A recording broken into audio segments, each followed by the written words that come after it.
used and probably heard many, many times, okay? How many times have you pronounced them with your lips to yourself or to somebody else? I'm so tired of being broke, or I'm just so tired all the time, or I'm happy, or I'm sad. Listen, if somebody can make you happy, sad, or glad, then you've been had, okay? Because can anybody really make you do anything without your permission? You in turn have to give them permission to do that, to feel that way. And remember, you're managing your state, you're managing your energy state, and you can't let your feelings dictate your life, okay? And I'll go into this a little bit later. It could be about your career, your schoolwork, relationships, network marketing, business, whatever. And chances are you have said such defining creating words more times than you can remember, because remember, when it comes out of your mouth, it's going into your ears and you're solidifying and anchoring whatever you're saying to yourself. I don't want to be poor. Well, what's that doing? It's sending out the vibration to the universe, poor, poor, poor, and you attract more to yourself, okay? Versus, I want to be rich. Totally different, okay? You might think you mean the same thing, but it's totally different. So the physical words out of your mouth are totally different. I'm putting together a sales masterclass, and words are super crucial, okay? And not only the words, but how you say the words, the inflection in your voice, the energy and passion in your voice, very, very different. So you can say one word one way, and then you can say the same thing a different way, and you get totally different results, right? Most people don't know this, but words are very, very powerful. What you declare with your mouth can cause great benefit or great harm. The words you say become a reality and define who you are and the things that you do. Your words drive your behavior, okay? It's an anchor point. It drives your behavior. Words have the power to define and create who you are. The meaning behind the words gives birth to views that mold your beliefs, your motivations, behavior, and eventually your entire life. This is big time. The most important one here are words, right? Whether it's negative or positive, you can impact your life through what you say, not only to other people, but to yourself, because even though you're saying to other people, you're also listening to it yourself. How's this possible? The words that come out of your lips are a result of conscious thinking. You have your conscious mind and your subconscious mind, right? So they're a result of your conscious mind thinking. You formulate thoughts in your mind, and the mind transforms them into action. In parallel, your unconscious side of your thinking, they feed on those thoughts to form your personality, your attitude, approach, and other related acts.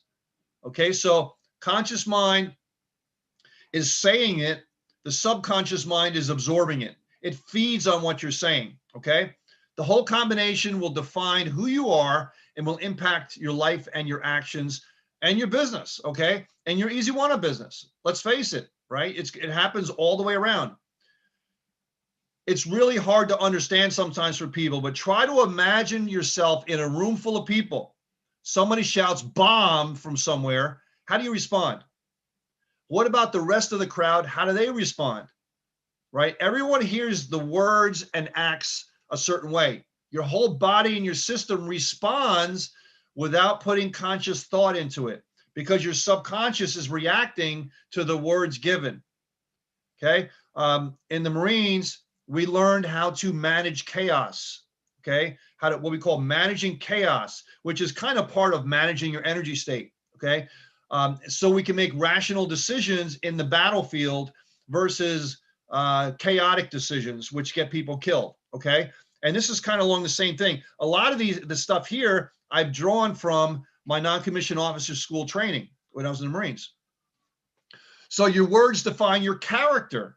Okay. Words have a spiritual strength that mold and spearhead all areas of your life. Okay. When we say energy, many people think of that as spirit. Okay. And I'm not preaching a religious thing here, but many people call it your spirit. Okay. For example, the words you speak to your child as they grow up can influence the person they become. Of course, I don't know who's here, right? So I'm not speaking to anyone specifically, but if you're constantly degrading your child, you're no good, you're a loser, you do this wrong, you do that wrong, guess what's going to happen? They're going to end up like that. You totally influence what your child thinks by that, because from the first year, the first day, first year they're born, all the way to about 12, they don't really have any choice other than to absorb everything, because they haven't really come into their own as a person, so to speak. Even their biorhythms change. As you get older, your biorhythms change, your thought patterns change, the way the delta waves and the theta waves and things like that, which is a whole nother training. But as you get a teenager, whoever has teenagers like me, they start to get a little, not abrasive, but bucking the system, so to speak, because they're trying to see how far they can push things, because they're coming into their own personality. Then after a while, you become your own personality after that, but it's a culmination of everything that came before that. So to simplify things, this is what you need to know about words. Words make people believe. They can give hope and they can take it away. They can start wars and bring peace as well. Words can become a reality to people, such as power words. That's the power of the words that we have.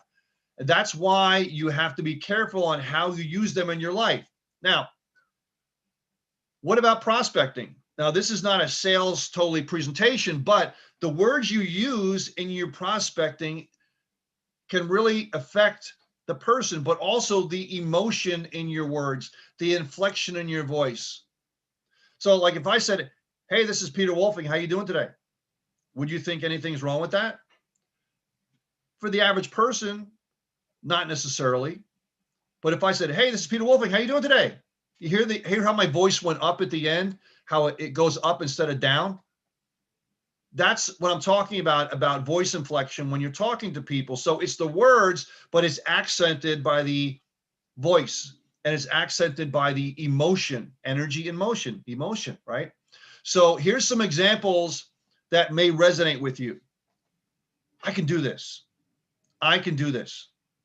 And I have many, many affirmations that I have that are about 2 to 3 minutes long. And I put many of them to subliminal, well, not subliminal, but music. And this way you can meditate and pray in the morning. And you can use those to say to yourself if you want, or just listen to me talk to you, right? And they're about 2 to 3 minutes, maybe 4 minutes long, okay? And I think they'd be very, very helpful for you as well, too. So if you've actually said, I can do this, right, this phrase, or heard it being told many, many times, it's a very, very small phrase, 4 words and all, but it effects that have on you and other people are enormous. Okay, the word I, right, you're talking to yourself, right? Maybe you say, I will do this, right? You can substitute different words in there, but you want to talk to yourself to be able to get yourself and program your subconscious, okay? So your life moves in the direction of your words. You are who you are today because of what you said in the past and what you've heard from the words people have said to you in the past. Instead of saying it cannot be done, you say, I can do it, and become an achiever, become a creator. This is how great it is when you start to say positive things, the power of positive thinking, Norman Vincent Peale. All right.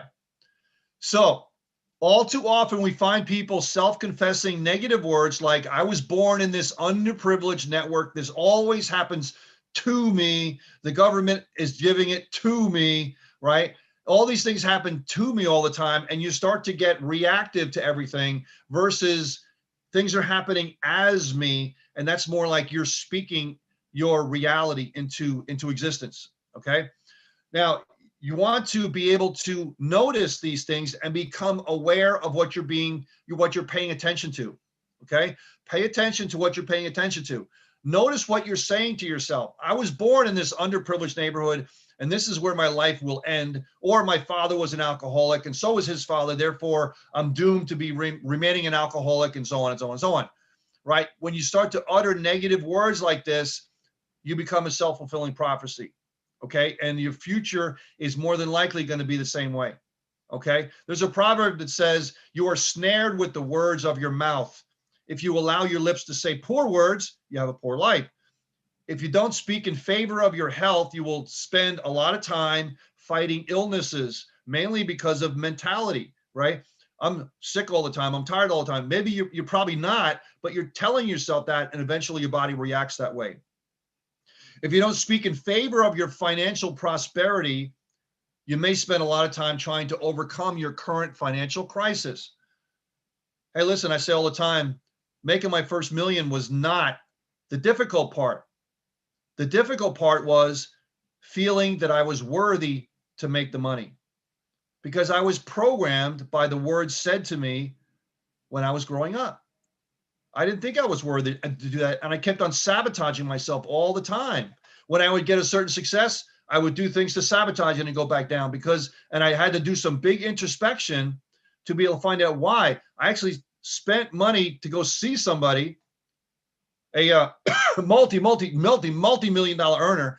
I spent $20,000 to sit with him for 8 hours. And we went through all of this. And what I found out is that I had worthiness issues, right? I didn't think I was worthy of it. And that was a big thing, so even people like myself and people like Victor, we have our own mentors too. So everybody needs mentors for any reason. You go talk to people that make a lot of money. They have a coach or mentor for physical. They have a coach or mentor for business. They have a coach or mentor for spiritual. They have a coach or everything, right? Because they want that 1%, 2%, 3% edge, which could mean millions of dollars for them. And thus we can learn from that. So you choose the direction of your life through the choice of your words. Do not use the words to describe the situation.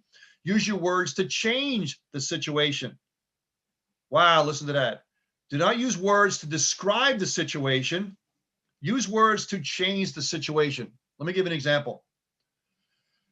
Instead of saying, I'm so stupid. I hate when I do that. I'm so stupid.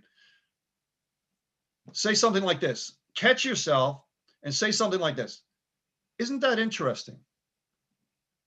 And you say that, and you catch yourself saying it. Isn't that interesting?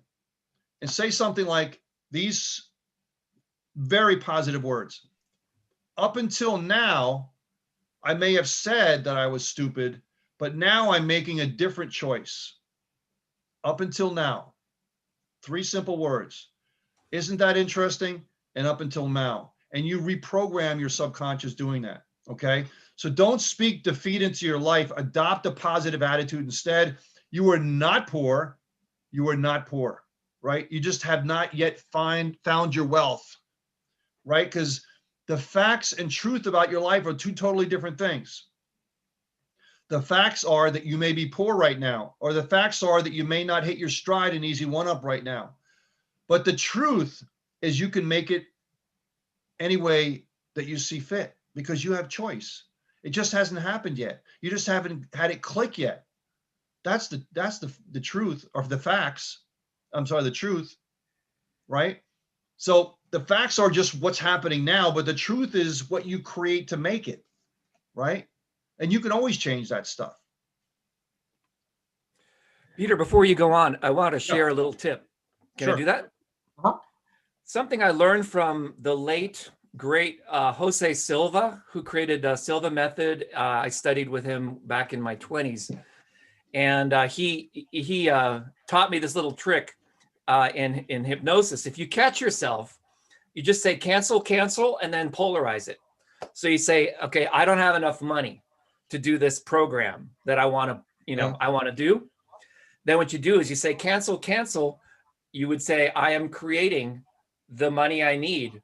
Boom, right? You have to say cancel, cancel, because your mind is like a computer.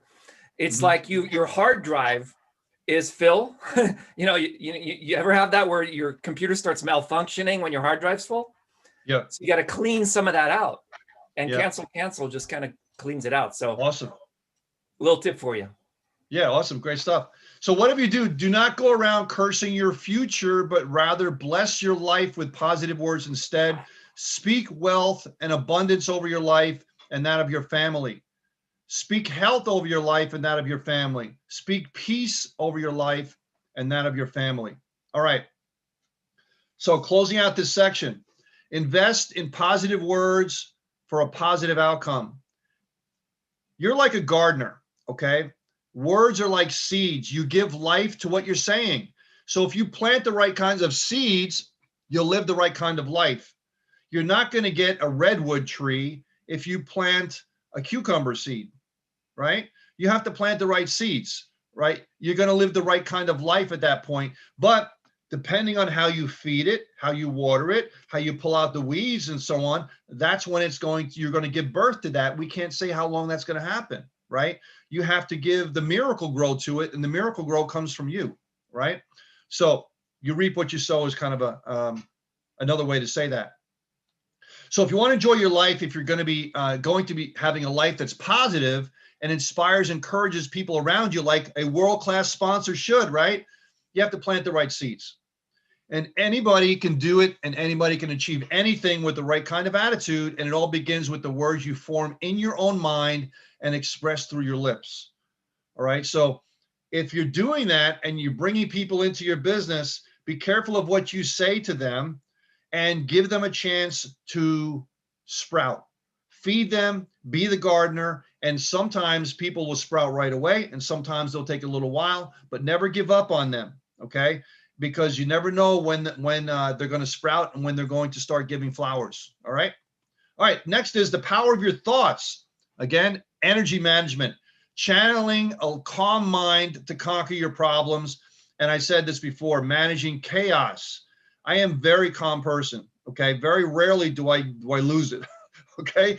But I'm usually a very, very calm person. And you want that, especially if you're running a company, because you don't want to get too up or too down, because you have not only members, but their families to think about, right? So you have to make decisions based on a rational, calm decision. So learning how to be calm in every situation you find yourself in, can I help you overcome a lot of failures and pain?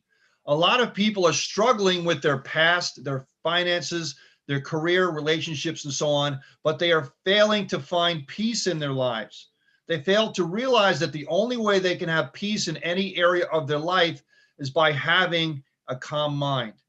Okay. Sometimes you just have to slow the world down, relax, meditate, pray, whatever is right for you, slow everything down. And that's why the mindfulness craze is so popular right now. Slowing everything down and looking at what's happening right now. Okay.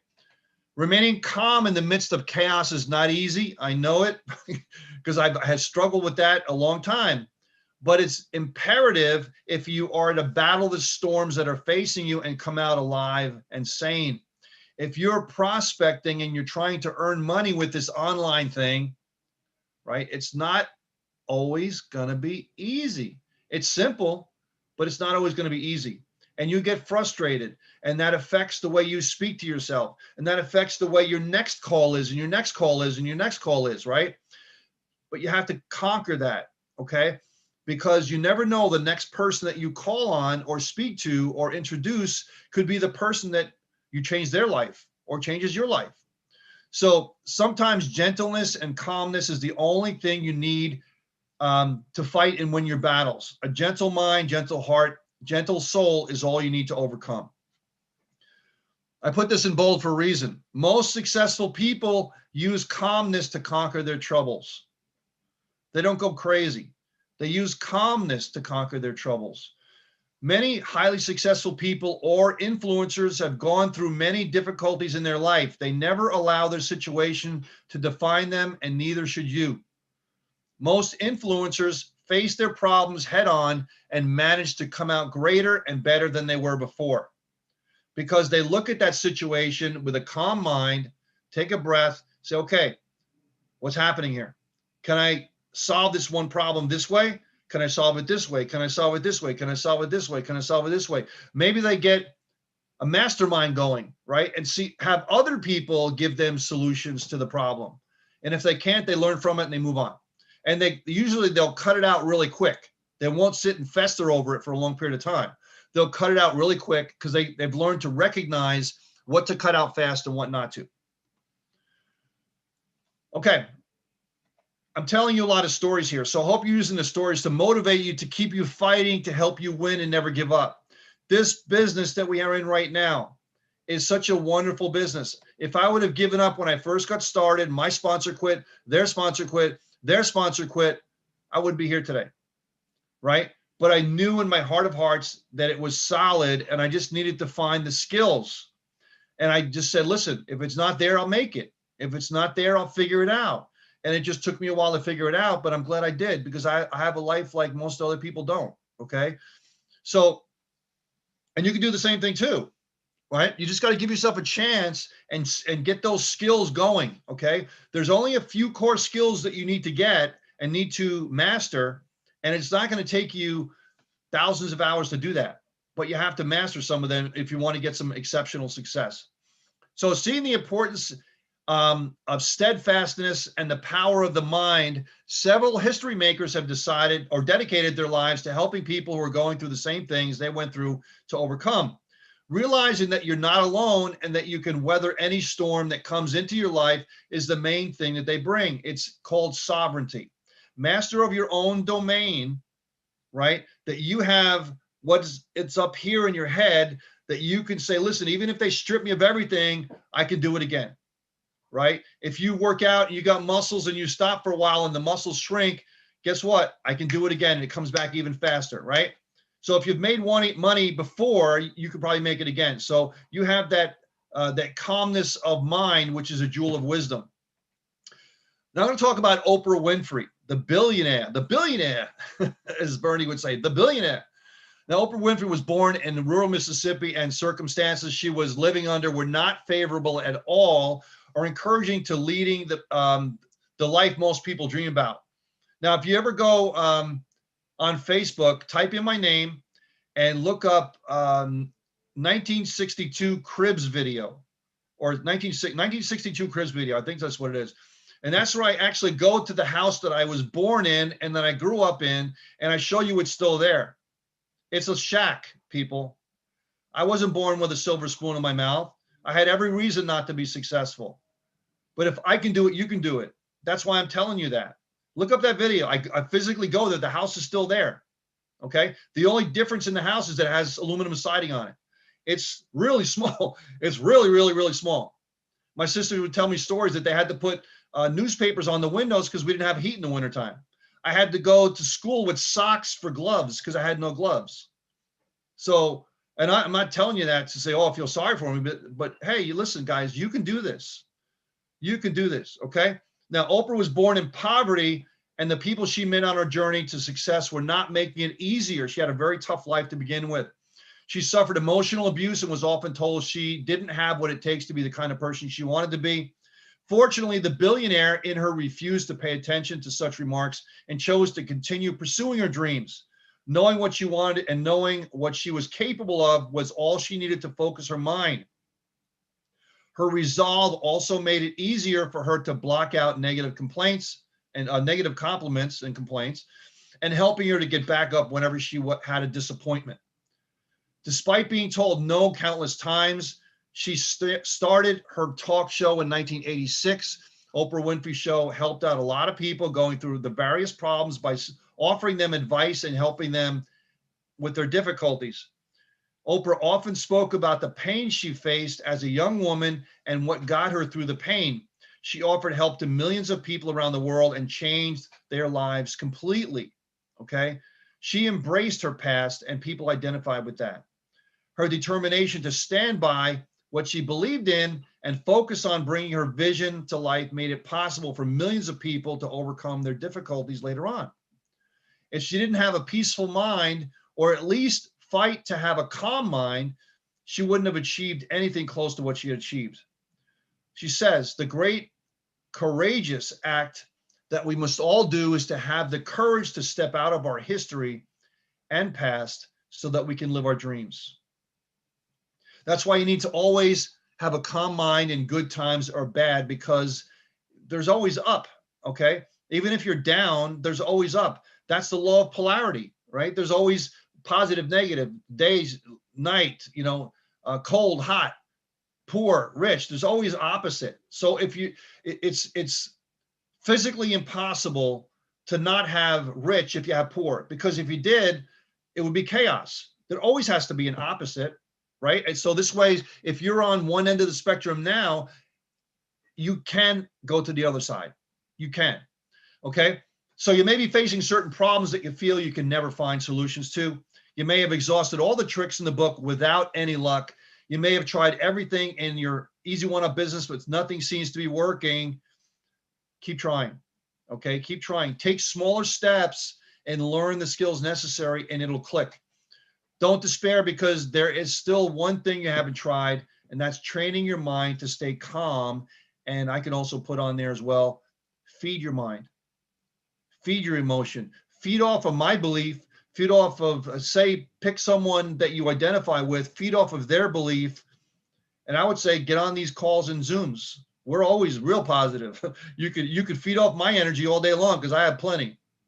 So as simple as it might seem, having a calm mind can help you find the right solution to your problem, because a tranquil mind will help you approach whatever situation objectively. That's what I've been saying. So as you battle the storms that you're in, make it a point to always stay calm and gentle towards yourself. Give yourself a break. You're going to make some effing up problems, right? You're going to F up sometimes, right? But stay calm. Just say, listen, I messed up. Let's get back on the train, right? So you want to make sure you keep on doing that to keep going. So let's go on to our next section. Action. I said many times, when you have that idea or you feed your brain or something, you have to root it. And they also call it anchoring by action. When you take action, you anchor it. Otherwise, if you don't take the action, it's going to say, okay, well, I guess you don't want it. Next. And it leaves, right? So, but specifically, I want to talk about here procrastination. Big problem. And especially with the new year starting off, we got the resolutions. The resolutions never seem to get going. And I'll start it again next year. And we procrastinate, right? Because it's always tomorrow. Listen, guys, you don't ever want to have regret because you procrastinated until you're dead. You don't want to have that happen, okay? So here's 6 effective ways you can stop procrastinating in order to start advancing your life, your business, your love life, everything, okay? Find out your time-wasting activities. Get rid of them.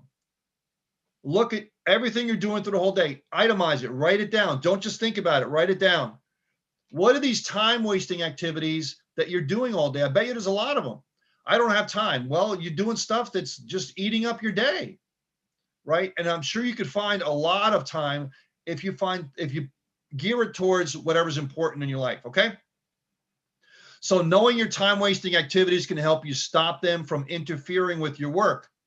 If browsing the internet or going through your phone takes up half the time, you should spend working on a particular item on a to-do list. Disconnect to the internet or put the phone away. I just said yesterday, lots and lots of accounts are getting taken off of YouTube and Facebook and Twitter. Well, that might be a good thing. Just stop using them. Go to something else, right? And start focusing on things that are money generating activities, okay? Number 2, get started anyway.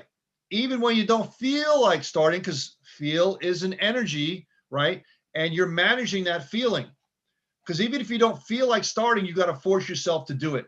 One common reason why most people procrastinate is that they just don't feel like working. If you wait until you feel like doing it, you're never going to do it. You don't feel like working, so you choose to put something off again and again until you feel like it, but it never happens, right? That is never going to happen, never going to help your case no matter what you do, okay? The only way you can stop wasting time is by saying this: I don't feel like working, but I'm going to start anyway. What is that called? Discipline. And I'm going to talk about that in a little bit. Simple as it may sound, it will help you get started. I'm going to do it anyway. Number 3, accept work that you're excited about. Certain things that you like to do get you excited. Some other things you don't like to do at first, but after you do them, you get excited to do them, right? That's working out, losing weight. You hate to do it at the beginning, but as you start to see results, it's like, hey, let's do this thing, man, because you get excited about it later. But start to do things that you're excited about doing. This is only going to apply to people who have the power to choose what they can and cannot work on. For instance, entrepreneurs like us. If you're an entrepreneur and you're trying to stop procrastinating, try achieving this by being selective with the kind of work you do. And I'm going to add another one there, and who you work with. Okay. And also who you sponsor. You don't have to sponsor everybody. Some people are just energy suckers. And you have to recognize who they are and say, listen, you know, I don't think we're a good fit. I don't think we're a good fit. Let me recommend you to somebody else. That is so empowering to do that, because you don't have to work with everybody, right? My life force is too important to me to work with people that are going to suck my life force. Okay. So only choose to do what excites you and who you want to work with and so on. Accepting work just because you're capable of doing it or just because you need to make a buck is iffy. Okay. It's iffy. Work in short bursts. Okay. Biggie. We talk about this all the time in intentional mentoring. Dividing your work, allocating specific minutes to a specific task, concentrating on it intently, focused effort. It's going to help you by getting the quality of work done that you need to. Okay. Focused effort in short bursts of time. Researchers say that working a few minutes on one task and maintaining high levels of focus and concentration is more effective than spending 2 or more hours on one task without taking any breaks. Okay. Because if you try to do multitasking is the big thing. It's almost like a badge of courage or badge of honor, or wow, I do so many different things. But guess what happens, guys? It's not as effective. Science and studies have proven that it's not as effective. One focused thing at a time, do it to exclusion of all others until you get it done and move on to something else. Much more effective. One way you can start advancing is by using the Pomodoro Technique when studying and working this, okay? This is what it is. The Pomodoro Technique is a time management method developed by Francesco Cirillo. The technique uses a timer to break down intervals into 25 minutes, separated by short breaks of 3 to 5 minutes while you're working, okay?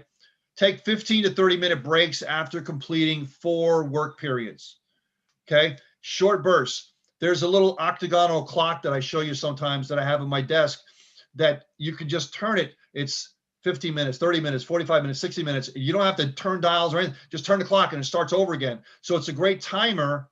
And Victor uses other timers as well too. 90 minutes, you should not do it more than 90 minutes. It's hard to remain that focused on something for 90 minutes. Don't answer emails. Don't answer your phone. Close your door. Tell your family, don't bother me for 90 minutes. And you'll be surprised what you get done. And if you have to, break it down. If someone says to you, listen, I can't do this business, I don't have any time. So, okay, let's sit down for a minute. Will you mind just play along with me a little bit? List out what you do every day. What time? How much time you put into it? You can find little 15-minute blocks before the kids get up, after the kids go to school, during lunch. Instead of taking an hour and a half lunch break, how about 2 15-minute bursts into your business? How about after school, instead of going to get a drink or something, you do something there. You can find 10, 15, 20 hours a week with these little 15-minute bursts.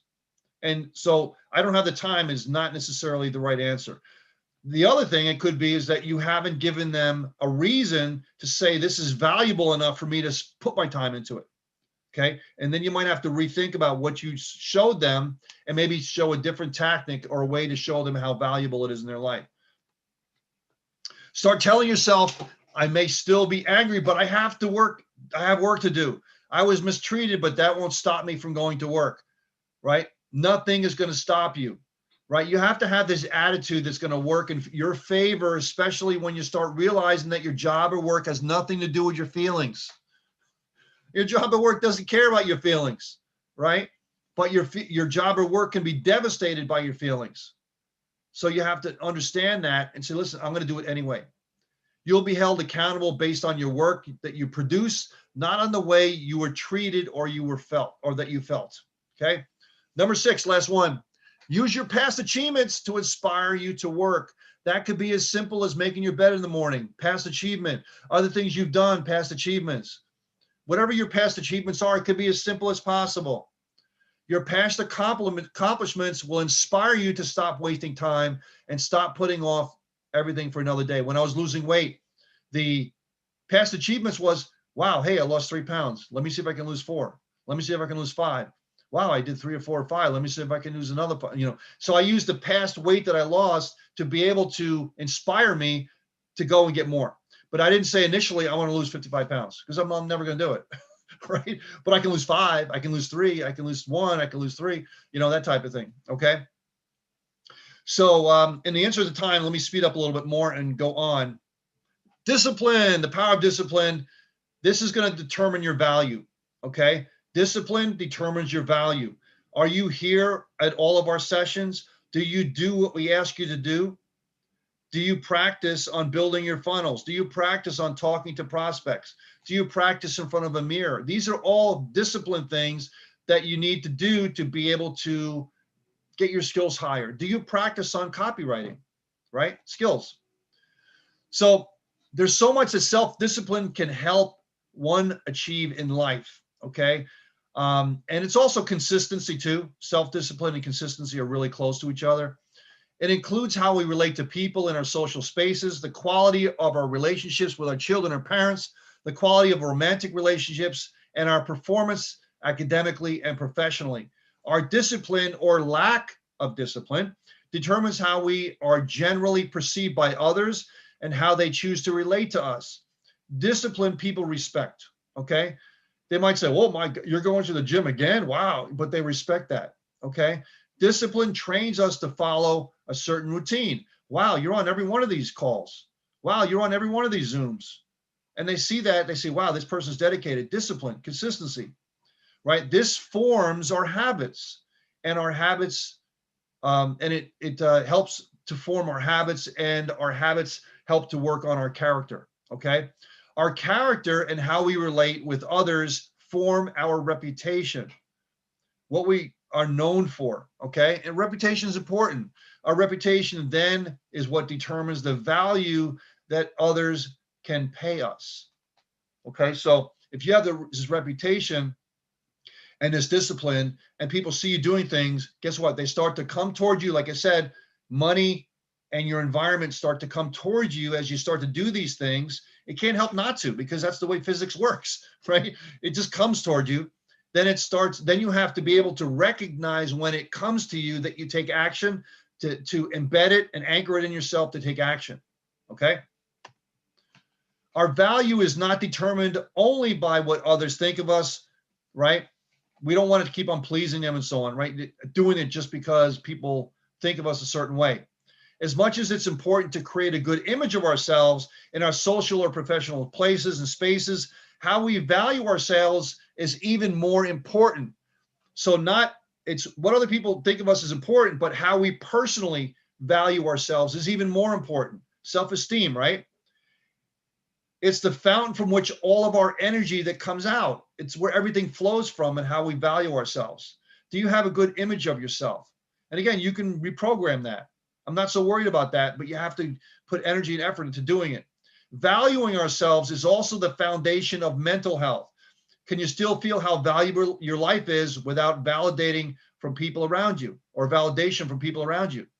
So if people are not saying, attaboy, attaboy, attaboy, you're still going to have the discipline with your own personal value to keep on going, right? Is your passion for your business or whatever you're passionate about strong enough that maybe you don't have the exterior accolades yet, or the monetary accolades yet, that you can keep on doing it?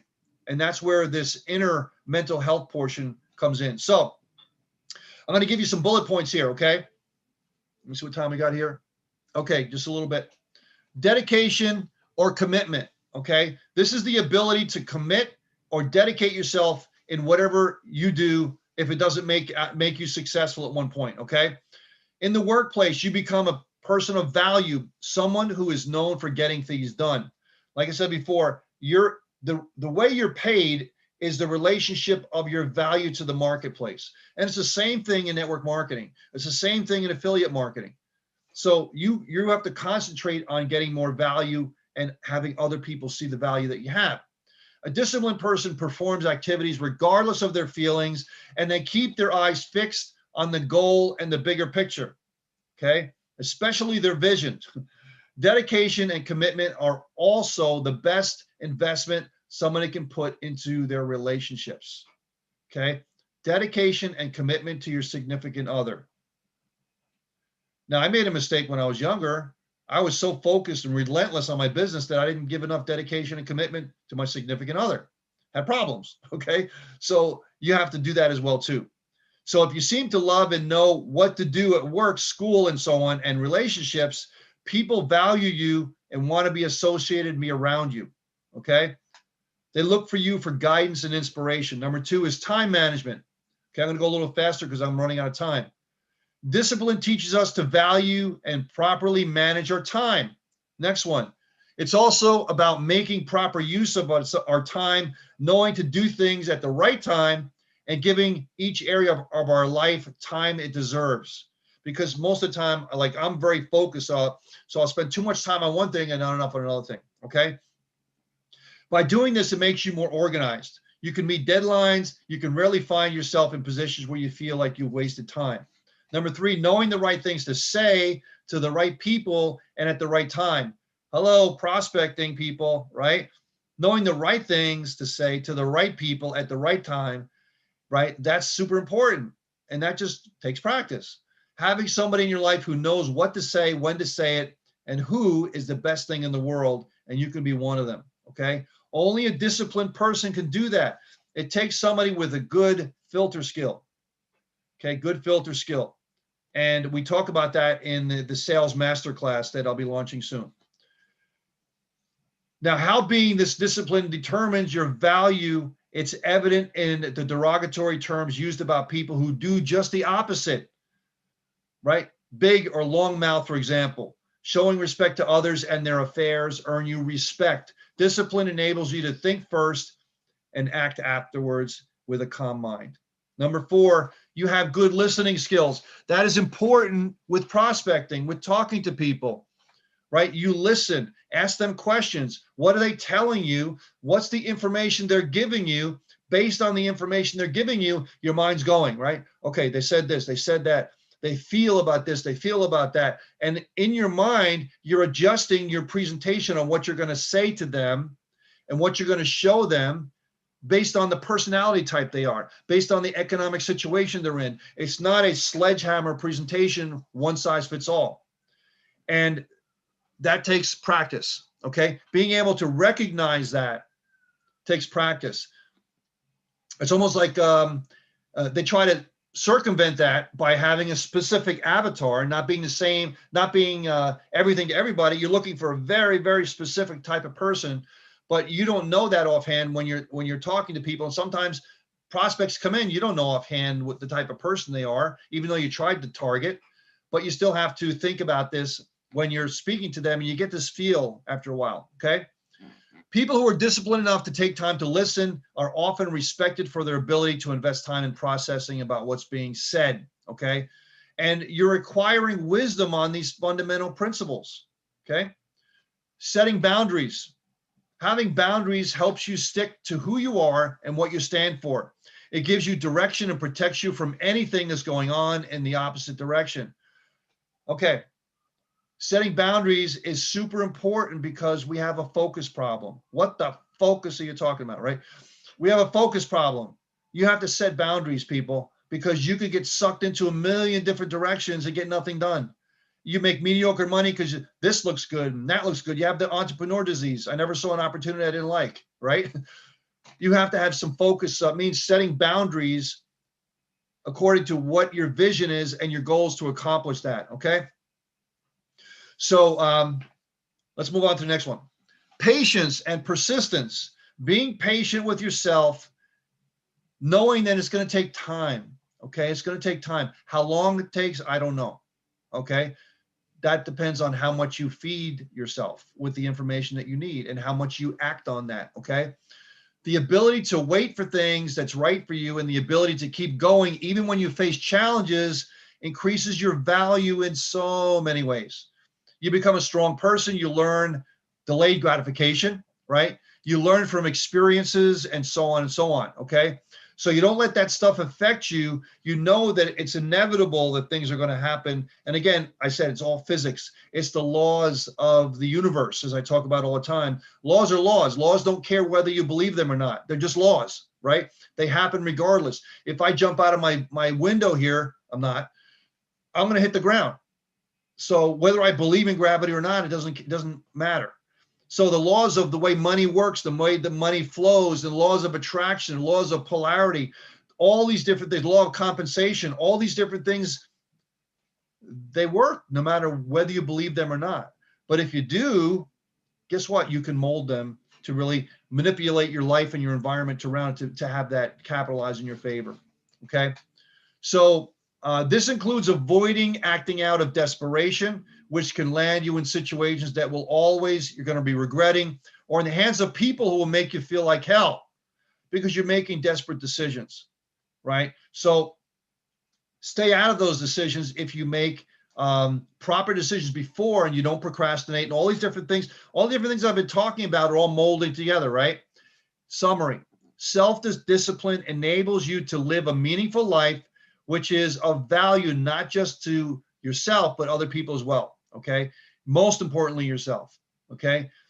Purpose sets a life goal for you, and discipline is the only vehicle through which you can live your life in a fulfillment of your purpose, okay? I'm going to skip through this one here. And the power of purpose and also joy. Vic, I think I'm running out a little bit of time. I went a little bit long.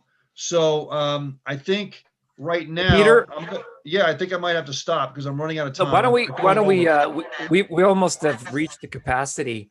Oh, yeah. And we have more people coming in. So here's what I was thinking we should do. Because we're recording this in order to put it inside of the Vertex Live product in the back office, it's more important that let me just get a vote and then get everyone's agreement here. Let's keep going, so that the finished product will be like a nice hour for you and a nice hour for me and James. And then we'll have the breakouts because I would rather we be thorough and complete than feel rushed. So, okay, I'm all for that. Are you okay? Is everyone else okay with that? Let me hear a yes in the chat if you guys. You want me to keep going or you want me to stop? Yeah, because I've got a lot to cover. I've got 80 slides. You've got 60 slides. Plus, I want to have James tell a story, which is amazing. He just finished a 6-figure product launch, so it's going to be great. So you want to stick around and. Don't worry, you're not going to miss anything. Okay. We're going to edit this and it's going to be up inside the members area next week. So, but we want you to participate. Okay. Yep. And it's okay. If you have to leave, no problem. You won't be able to get back in because we're about to send out the second round of emails. Yeah. Because once we hit capacity, you can't get back in if you leave. So yeah. And I did actually set up a private stream on YouTube. So it's a new thing that Zoom has. Hopefully it works. Once we hit the capacity, it boots people over to YouTube. Okay. So that way they can at least get all the information. Awesome. So Vic, I can't see the chat. So what are they saying? Not be recorded. So let me go on. Breakout sessions cannot be recorded. Okay. So what's going to happen is the breakout sessions, I'm going to be jumping in room to room. We're going to have a Google Doc. Okay. We're going to have 4 breakout sessions and 4 Google Docs, and you'll all be working on it. You're going to have a team leader. It's going to be great. And then we're going to come back together. And the Hollywood squares, everyone's going to be on camera who wants to be on camera at the end. And then the team leader is going to present the results, because what we're actually going to be doing here is building the funnel for the next generation of Easy One Up that's rolling out in spring. So you have an opportunity to add your voice. So there's a power of purpose here. All right, there you go. All right, great. Well, let me keep on going. Keep rolling, man. Keep rolling. I only have 2 more left. Okay. And they kind of go with everything else, as you probably already noticed. Yeah. So James just has to leave at 2 o'clock. So we're going to start off with him right away. Okay, great. Hey James, if you're here, buddy, good to see you, man. All right, power of purpose. How to rediscover your purpose. The main reason why you are miserable at work or in your relationship is that you've forgotten your purpose. Right? You may have accomplished so much at work and in your personal life to the point that people come to you for career advice, relationship advice, and so on. Maybe you've become the go-to guy or gal when your team is struggling with a particular project at work. Nevertheless, you feel miserable, unsatisfied, and you feel there's something you still have to achieve. I would like you to know that the feeling you have springs from the fact that you have forgotten your life's purpose and you need to begin rediscovering your purpose. Okay. There's wonderful books out there, Purpose Driven Life and so on. Fantastic stuff to look at and read. You may have had something you have always wanted to do or achieve, but something along the line you got sidetracked, or somewhere along you got sidetracked. Most people drift away from their primary goal or their calling or their desire or destiny because of external influences, better paycheck, a more attractive career, or just bad advice from people that are around them. Your dream is way up. I don't know if you can see me, but your dream is way up high, but over time it comes down and you become what I call domesticated, right? I want you to know that the only way you can be really happy, find peace with yourself, and find meaning in your life is by rediscovering your purpose and living the kind of life that will take you to your ultimate destination. How can you do this? Now, I'm not saying go out and quit your job or anything like that. Come on, let's be real. But you have to be smart about it. But how can you do this? How do you find your purpose again if you've spent half your life doing something else to the point of forgetting why you exist in the first place? I call it peeling back the onion, right? It's a Shrek thing. So, the donkey says, oh, it's an onion thing, right? You got to peel back the onion. So best ways of rediscovering your purpose.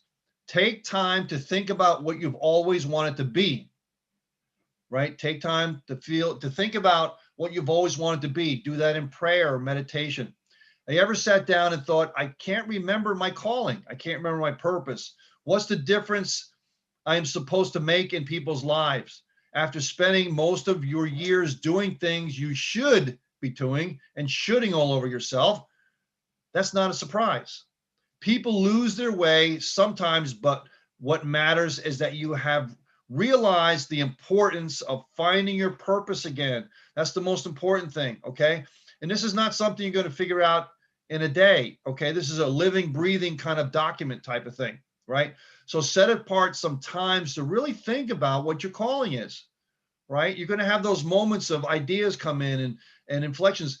I had to think back and back and back on my childhood to start thinking about different things that I totally forgot about in the first place, right? So have a list of what you love and enjoy doing. Have a list of what you love and enjoy doing. Knowing what you're passionate about and writing down things that you enjoy doing can be effective when it comes to rediscovering what you're born to achieve. Begin acting on those items once you have dissected them into practical steps and after linking them to your purpose. Could be a bucket list. Who knows, recalling past accomplishments that made you proud. What were you most proud of? Some of the things that you did in your life. Well, maybe they were linked to your purpose and you kind of got sidetracked. If you're not satisfied with your list, try thinking about past achievements that improved your self-confidence, gave you a reason to go on, made you very, very, very, very happy. It made you proud and focused on doing more of the things and advancing your knowledge in the particular field. Another one, putting your heart and soul into what you do. Really, really do it. Maybe it's with easy one, just really, really do it, right? Don't kind of half-heartedly do it. Really do it, okay? Once you recall what you are destined to do and become, take the necessary steps to reach your destiny. If it means studying, put your heart and soul into reading as well as learning, leaving no room out for distractions, focus, discipline, consistency. If you're fulfilling your destiny means taking on a huge project, but you're at a stage where you can only achieve that by taking baby steps, dedicate your time and energy into taking small steps without embracing the urge to quit. Baby steps to start, okay? That's going to build the energy, okay? As you start to see accomplishments happen. Have a mantra, okay? Mantra, people get confused. I think it's all a religious thing. No, a mantra is something you say to yourself all the time, okay? Mantras or short, lively statements are brilliant ways of motivating yourself, getting work done, and holding on to your sanity and chaos. After rediscovering your purpose in life, attach an upbeat, clear statement to it and continuously remind yourself and tape it everywhere, okay? You need to see it all the time. Here's a sample. The one thing that can curb the pain I feel when I see the underprivileged contracting illnesses and suffering and blistering cold is creating environment and getting them off the streets. Therefore, I will remain true to my calling and I will make a change. Something like that, right? Short, sweet, to the point. Listen to your heart. Let your heart guide you into rediscovering your calling. Achieve this by looking inward and allowing yourself to do what makes you happy. When I first did network marketing, I thought it was about making sales. That wasn't my purpose, okay? My purpose was creating systems to affect massive numbers of people in a positive way. And to date, it's been over 2.2 million people. So that was my purpose, to affect people's lives. That was my legacy. That's what I want to leave to people, okay? So let your heart guide you into rediscovering your calling. Achieve this by looking inward and allowing yourself to do what makes you happy. What inspires you? What makes you feel good on the inside? What fulfills you? That's what your calling is, okay? Last but not least, the power of joy. Be happy. Be happy, okay? And I'm gonna do summaries on these, but the concept of passion and joy was introduced to me at a very early age, okay? This was from my mom, okay? And I learned this also, my parents, teachers, things like that, but it was from my mom, okay? And she was a very happy person, okay? And I like to be that way as much as I possibly can. But I still temper that because I'm a pretty calm person as well too. So my joy and my happy, I could be jumping up and down inside. People are like, well, how come you're not happy? I'm really happy, right? So it all depends on how you do it on the inside, all right? We were given a clean room to envision ourselves in our future and see beyond where we were. And even though we were in this small little house, we were happy, okay? Because we didn't really base our life on stuff, right? So I got this joy about life that way, and I got to appreciate what we did have, okay? So there's joy when passion bears fruit. This is what this means. When passion is realized, it gives birth to dreams, which we later on provide a timeline and realize them as our goals, okay? So if you have this passion and you start to have this desire inside to do something, it gives birth to dreams, and the dreams eventually become physical, okay? So next paragraph, humanity is seen in its most glorious state, the moment when purpose is realized, when one discovers their reason for being alive. A life with a purpose is the most fulfilling one that can be, okay? Find out what you are passionate about. Don't go through life and just do things and going through the motions. You know, I do this because it pays the bills. You got to get off of that train, okay? You might still have to do it for now because it pays the bills for now, but you got to find a way to get off that train. Definitely get off the train. So to be able to find joy and passion, the first step would be to discover your passion, and the rest becomes default, okay? Passion, when realized automatically, then comes the joy. And passion is a deep yearning from the inside. It's a feeling of something that you love, okay? When you're passionate about somebody, it comes from the inside. It's like an all-encompassing feeling, right? It gets your heart pumping, and you can't wait to go to work. You can't wait to do this network marketing thing. That's the way I feel, right? Because I feel like I'm affecting so many people's lives. You can't wait to see Mary Smith or John Smith or whoever, your girlfriend, boyfriend, husband, wife, or whatever, right? Because you're passionate about them. So many times we limit our careers and hobbies to just one, okay? And I'm going to briefly go over these, but you have to make sure that you focus and find the thing that you want. Now, at the beginning, you might have a super passionate thing, but it's just not practical because you need to survive, right? So you have to make wise decisions. You don't have to forget about your passion, but sometimes you need to be able to do things that create money too, right? So make intelligent decisions based on that and keep your passion going. So this way it inspires you to work with joy in your life as well. So finding your passion. The process of discovering your passion is certainly not one that can take place in an instant. Living, breathing document, like I said. It takes time to peel off layer by layer, onion thing, right? To really perceive what makes you tick, what sets your soul on fire and aflame. The starting point is realized that life is meant to be lived with so much zeal and passion and not just going on autopilot. And what we say all the time, people sleepwalk through life. Why do you want to do that? All right. So in our quest for passion, we ought to be adventurous. You're never going to know what you love to do unless you get involved in it at first. You got to get involved with it, build your wings on the way down, try different things. How do you know if you're passionate about it unless you don't do it? How do you know if you're passionate about certain kinds of foods unless you taste it, right? I hate it when I try to give my daughter something, she won't even try it. I hate this. Do you try it? No. It's the same thing, right? So develop a culture of learning, of curiosity, of growing, right? Because the whole purpose of life is growth, right? Imagine if Picasso and Leonardo da Vinci had never picked up a paintbrush, the world would have been deprived of all of their mastery of everything that they did, okay? Because they didn't find their passion, okay? Okay, as I said earlier, passion gives you a chance to be aligned with your purpose. It allows you to impact your world in ways you never thought possible. So spend time with yourself and find what makes you tick. Peel the onion back. Maybe you have to go back 10, 20, 30, 40, 50 years to find that. Take your time. It's not a race here, okay? It's very, very important to find your passion, because your passion is going to get you through the inevitable hardships of what you're looking to do, because it's not going to be easy, okay? Thank you very much, everybody, for listening to Words, Thoughts, Actions, Discipline, Purpose, and Joy and Passion. And I'm going to turn it over to Victor, and he has some other stuff going on, and we're going to move on to the next session of the Vertex Live event. Awesome. That was a great presentation. Let's get a round of applause for Peter Wolfing. Put it in the chat, your feedback, your comments, what you like, what you learned.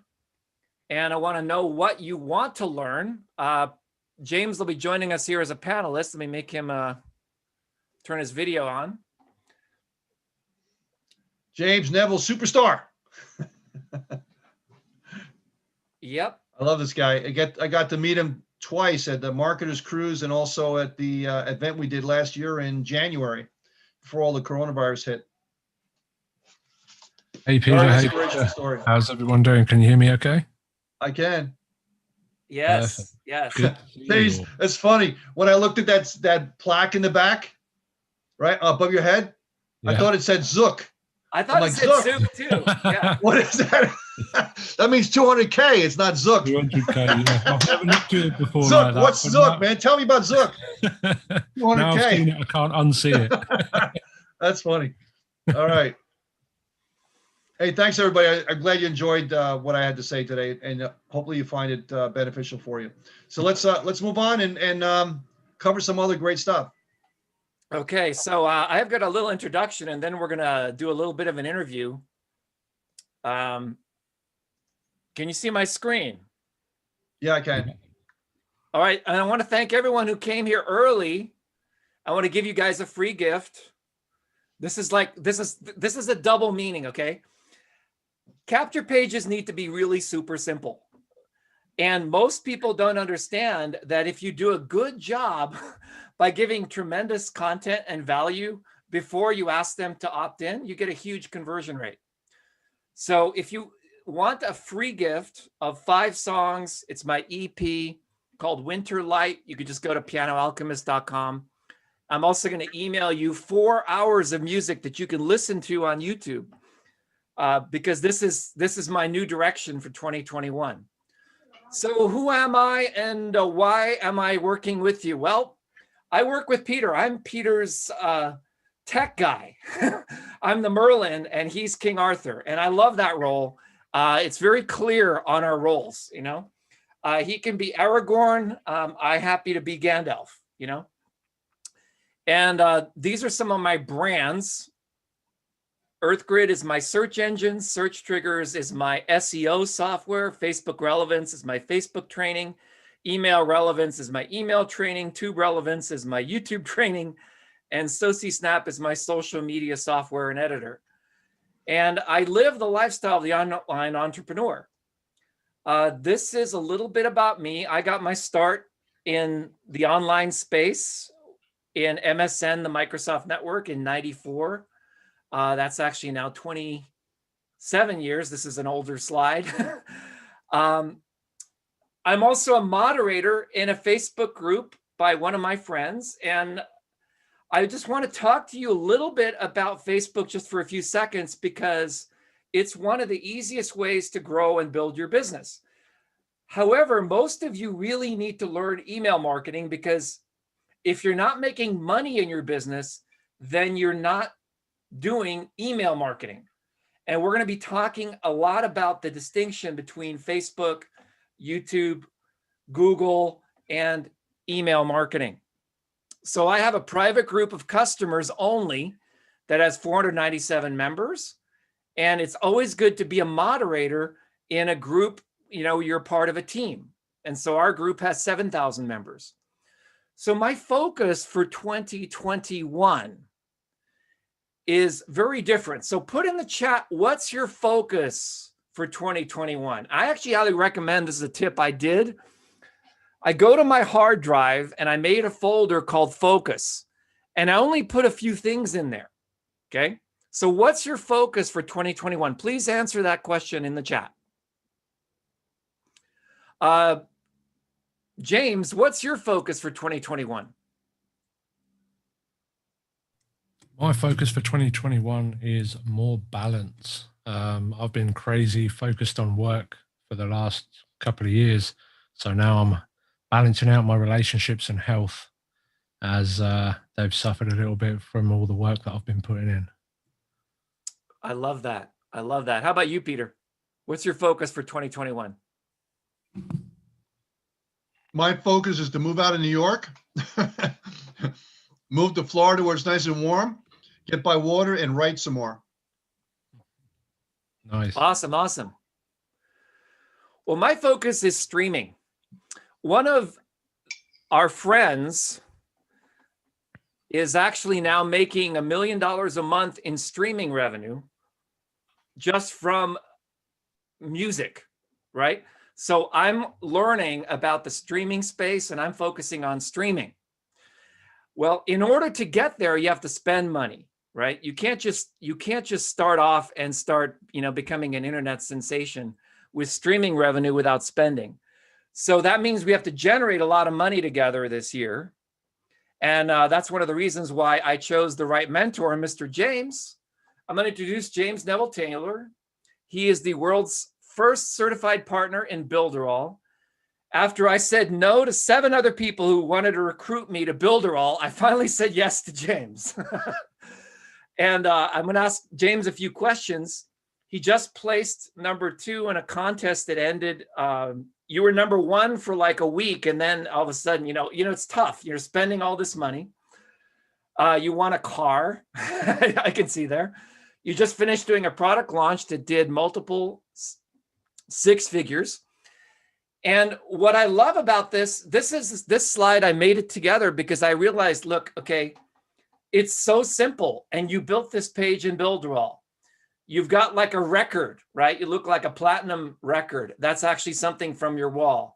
You've got a YouTube video that introduces you and you're all excited and it says, click here to watch the video. You have your awards. You've got all these groups, 5 groups, 5 buttons, and 5 trainings, right? And so this is your bonus page that you give people.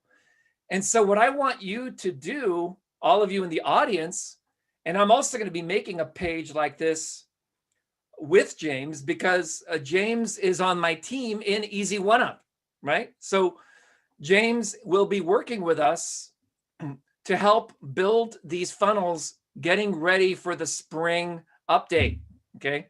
Winter is not the time to update. Winter is the time to hunker down.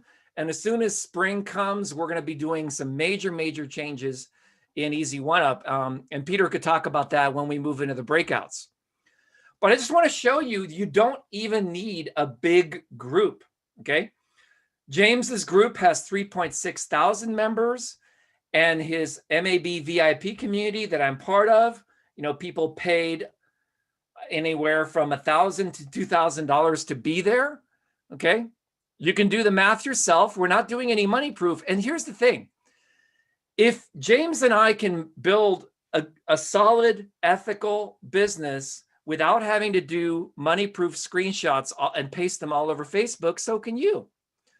So I want to ask you guys a few questions and put in the chat if you're beginner, intermediate, or advanced. And now I typically only work with advanced marketers. I teach beginners, I have beginner trainings, I have beginner videos, but I find that my greatest joy is hanging out with advanced marketers and just making more money, right?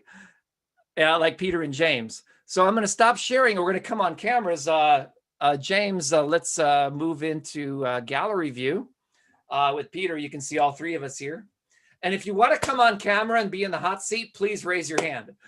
But I just wanted to just welcome all of you today for this Vertex Live #2 event. I'm a software developer. I love building software. I literally take all of our profits and we put them to developing great software like SociSnap. James, you just finished a product launch and it did really, really well, north of 300K. And you know how much work that is, right? So I wanted to ask you, a lot of people still, everyone here has made a substantial investment in their education, in their participation, and a lot of people still haven't had that breakthrough. What advice do you have to people to have this breakthrough where they finally all of a sudden go, you know what, I can see that light at the end of the tunnel?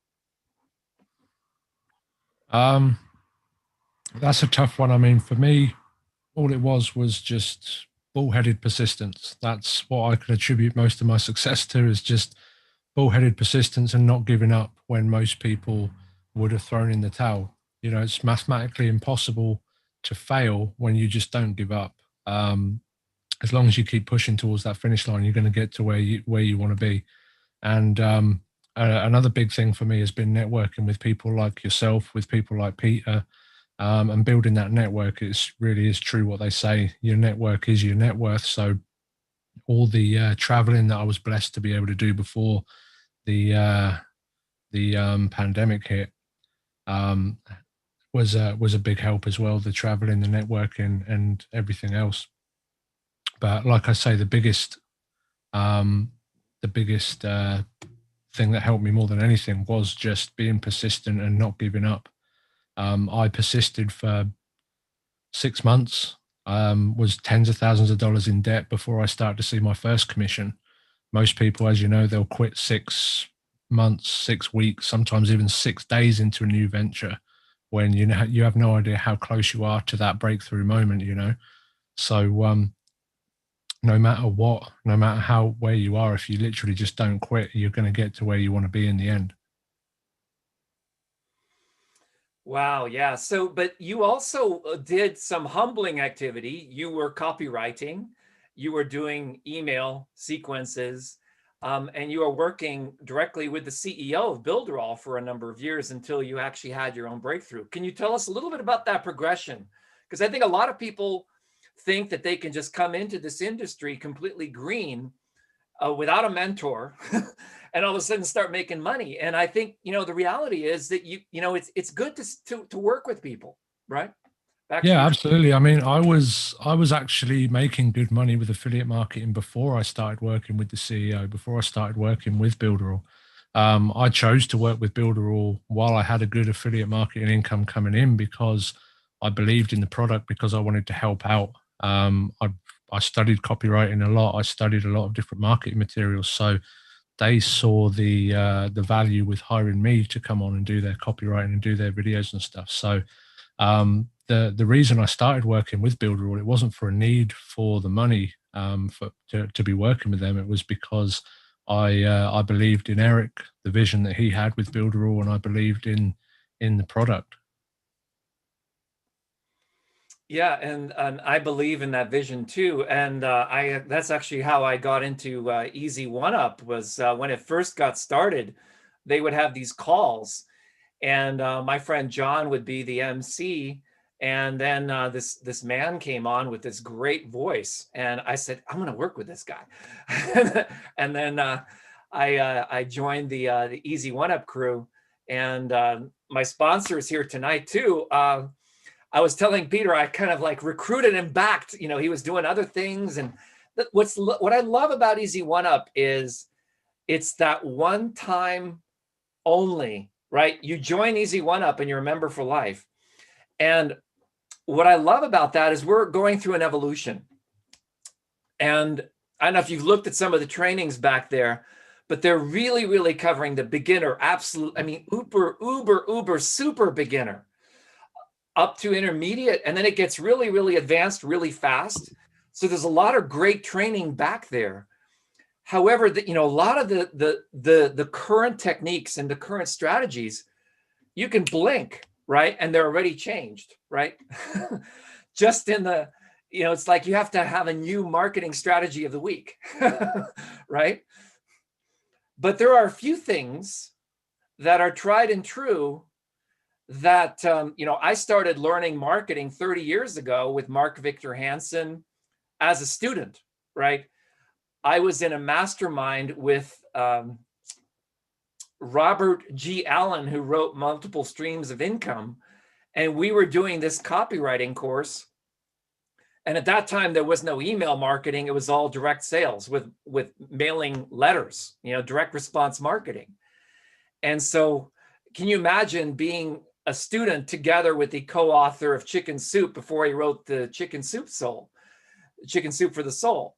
And then later meeting Jack Canfield and interviewing him a bunch of times and working, it's like you have this journey that's sort of set out for you. And then all you need to do is show up. So I would say my biggest takeaway, just like you said, persistence, it's you got to show up. When you're called to task, you just got to show up. And I think that's the thing I wanted to contribute. So, absolutely. you got to show up and you've got to follow the steps. So many people, they want to jump right till the end, but there's a process. And if you don't take that first step, then you can't take the second step, right? So you've got to take those first steps to be able to take the next steps. And so many people, they'll jump right to the end and then they'll be like, oh, what do I do from here? How do I go from here? So you got to take that first step to be able to take that next step to be able to get that gradual progression to where you want to go, right? Yeah, exactly. And so you were struggling for how many years before you finally said, oh, I see the light at the end of the tunnel? Like 8 years, probably? Yeah, I spent almost 8 years, not really doing anything. I was kind of wasting my life away playing video games, hiding away from the world before I had my wake up moment. And that wake up moment, it happened suddenly, right? Yeah.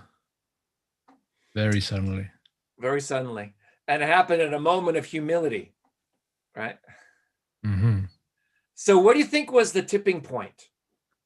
How did you tip into that? The tipping point for me was actually taking an overdose. I almost took my own life and didn't make it, and that kind of woke me up to want to try again after wasting so many years of my life. Yeah, well, that's a good one. I had a similar experience. I had a tipping point where I was surfing every day in Hawaii. I was teaching surfing, and then I had this experience of swimming with dolphins. And I realized I was out there. I have to confess, it was actually a clothing optional beach, and I had no clothing. All I had was fins and a mask and a snorkel.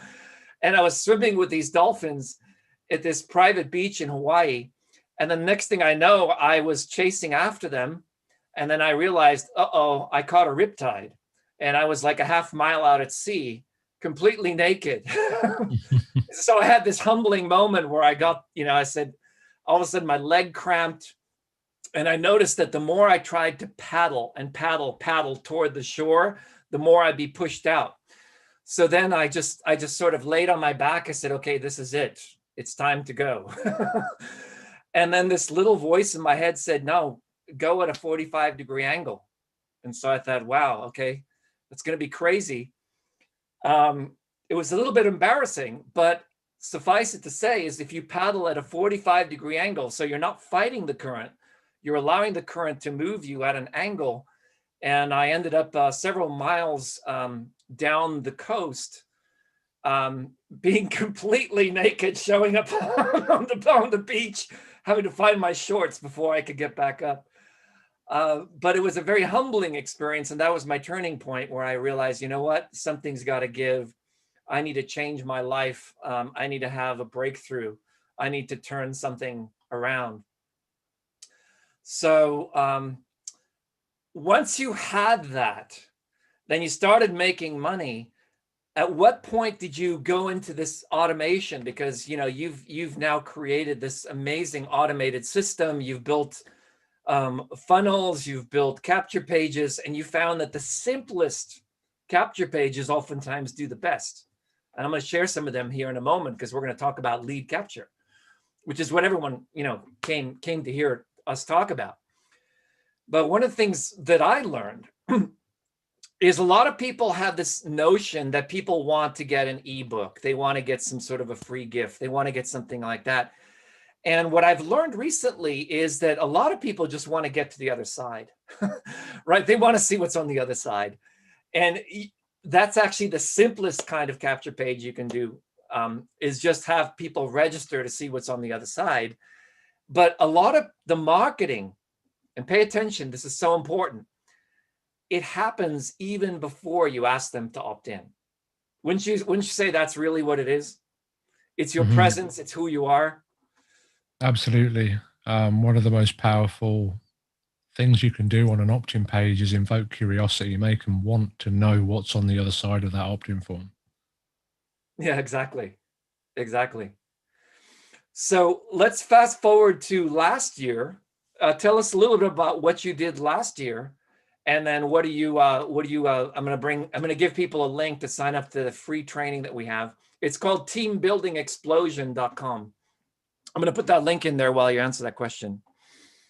Okay, cool. Yeah. Well, last year was kind of my work year, where I was focusing on a new program. And the reason I wanted to create that program was mainly so people wouldn't have to go through the same thing that I did when I got started. One of my big whys and motivators right now is helping people who were in my position a few years ago, lost, depressed, and given up hope on really ever achieving anything.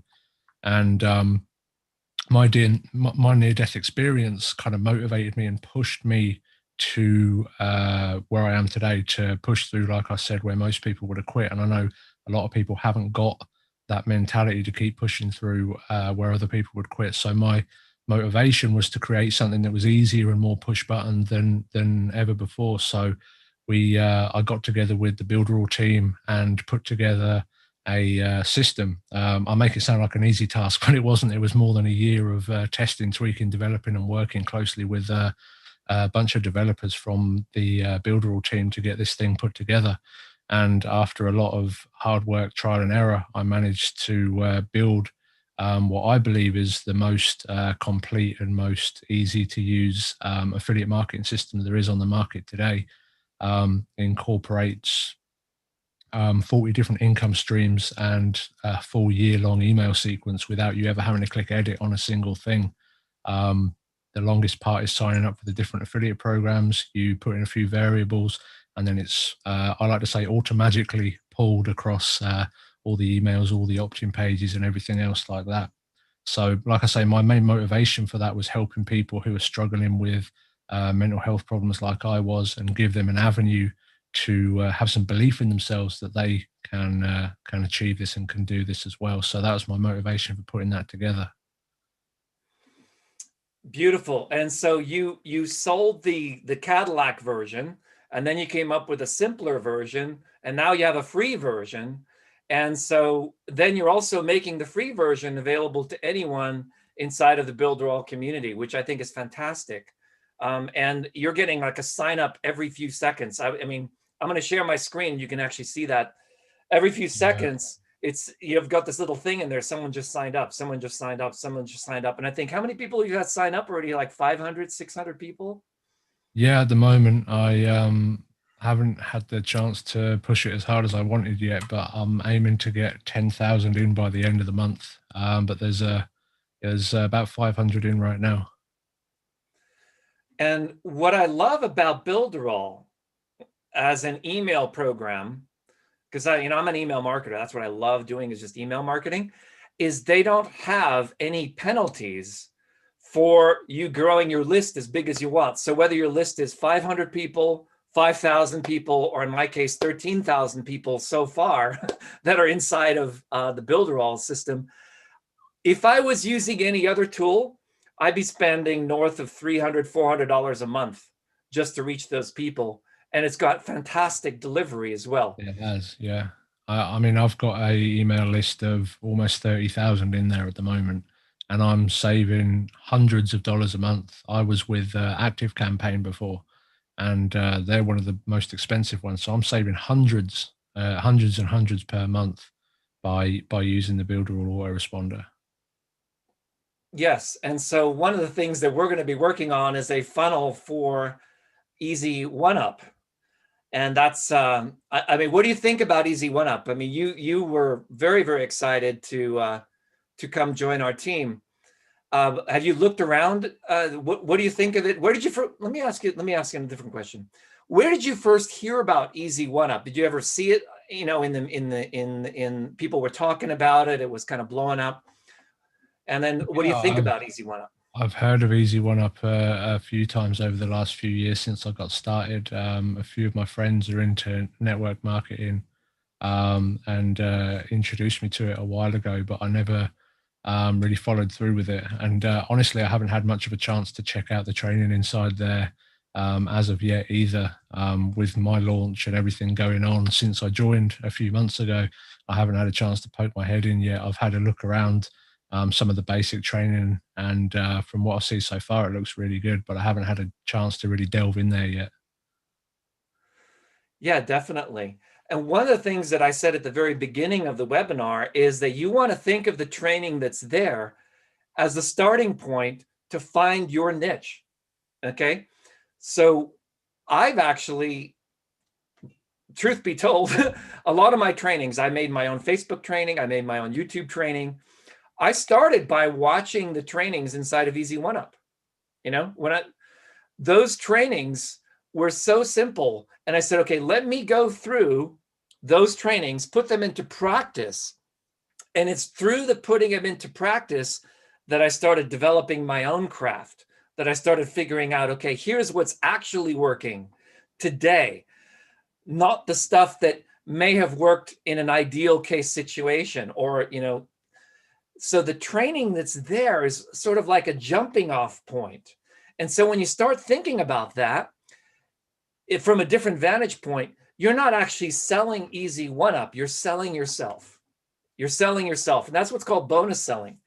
And you do bonus selling. I think you had something like to sell your $2,000 product, which is the same price point that a Vertex Live would be.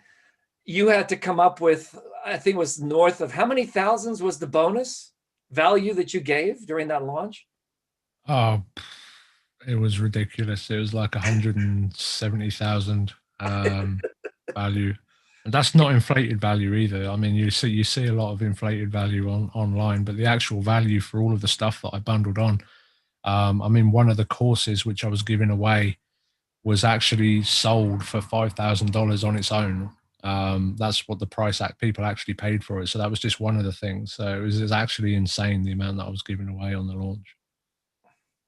Right. So the importance of building bonus value into your business is one of the reasons why we put this training together, is that every single successful marketer that I've interviewed, they all have that one thing in common. They eventually reach this point where they say, you know what? I'm going to take what I've learned and I'm just going to put my spin on it, right? I'm going to make it my own. And that's what we're going to be doing in the breakout sessions that are coming right up. So anything more you would like to share before I go back into PowerPoint land, you're welcome to stick around, but I have a whole presentation to get people ready for the breakout sessions. Oh yeah, I just wanted to add on to what you were saying about every single marketer, what every single marketer, successful marketer does, and that's also they over deliver. So that's one thing you'll always find, like myself, yourself, Peter, always over delivers on the value, always give more than promised.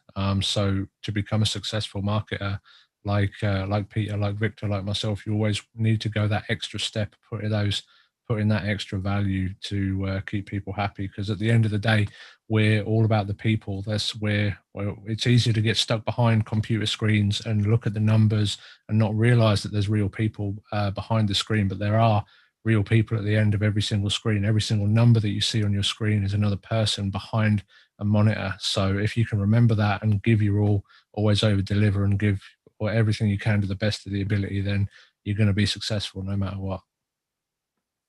I love that. Great advice. Great advice. So if you have a question for James, he's going to be here for another 11 minutes. Please put that in the chat and maybe we'll get around to it before he takes off. I'm going to jump back into the presentation here.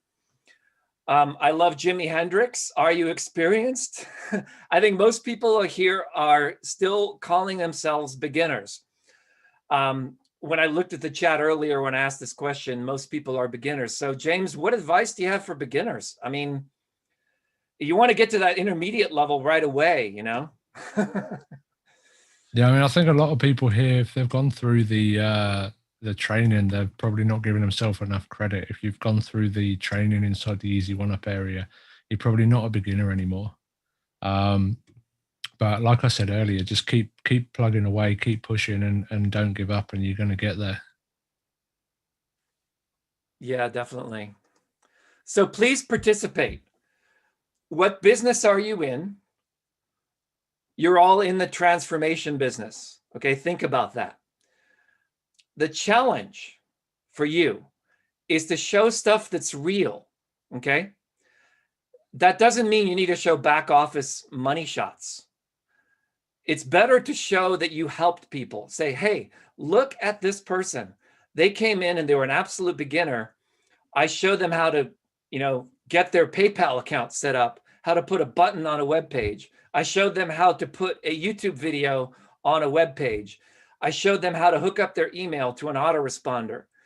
See, that has more value to people than a money-proof screenshot, because most people are selling the dream, but where the money hits and the rubber hits the road is when you help people actually produce results. So the game that I'm playing right now with Peter and James is we're all about seeing you guys succeed with your business and, sort of change that mindset that you can't do it into I can do it. So it's instead of, oh, no, it's too hard, I can't do it. Cancel. Yes, I can do it. And I just want to ask your confirmation, because this is really your only job as a marketer. And I'm speaking now specifically to affiliate marketing. Your only job as a marketer is to attract attention, retarget those people, and inspire them for the first sale. And once that happens, the company ought to take over from there. Wouldn't you say that's exactly true, Peter and James? I kind of want to break down internet marketing into 3 simple things. Yeah, well, it's take it much more simple than that. Attract their attention, retarget them. Yeah, inspire per sale. James, wouldn't you say that that's really the hardest job right now? Yeah, absolutely. I mean, I advocate affiliate marketing is the best and easiest business model in the world. So yeah, literally your job is as an affiliate marketer is connect someone who has a problem to someone who has a solution. Yep. And then the way you do that is you must be an expert in something. Like Peter's an expert in cooking, right? Expert means you have experience. So put in the chat, I am an expert in, and then fill in the blank, right? I'm an expert at sleeping. Right? I'm an expert in martial arts, right? I studied something called Mae Ukemi, which is Aikido, and I learned this basic forward roll. And I found this video on YouTube. It's quite inspiring to me. It's a very elegant roll, right? It's just a very simple, elegant roll. And it saved my life one time. That was in Squaw Valley. It's the top of Squaw Valley. And I had a dare when I was in high school to jump off that, tuck and roll from the top of the chair and fly off that. This is what it looks like from another vantage point. So this was what my experience was. I was... Okay, dropping.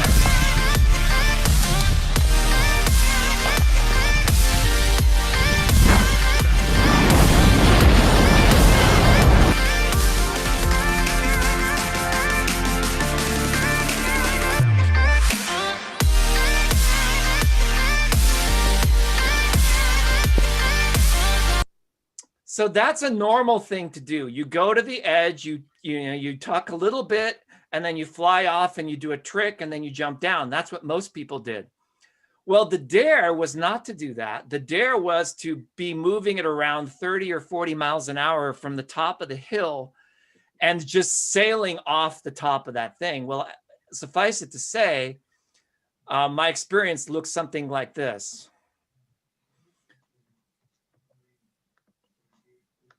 I'm just put together a bunch of videos to basically show you that it was fortunately a fresh powder day, but I remembered my training. I remembered my training. And I remembered this roll. And I did 7 rolls like that.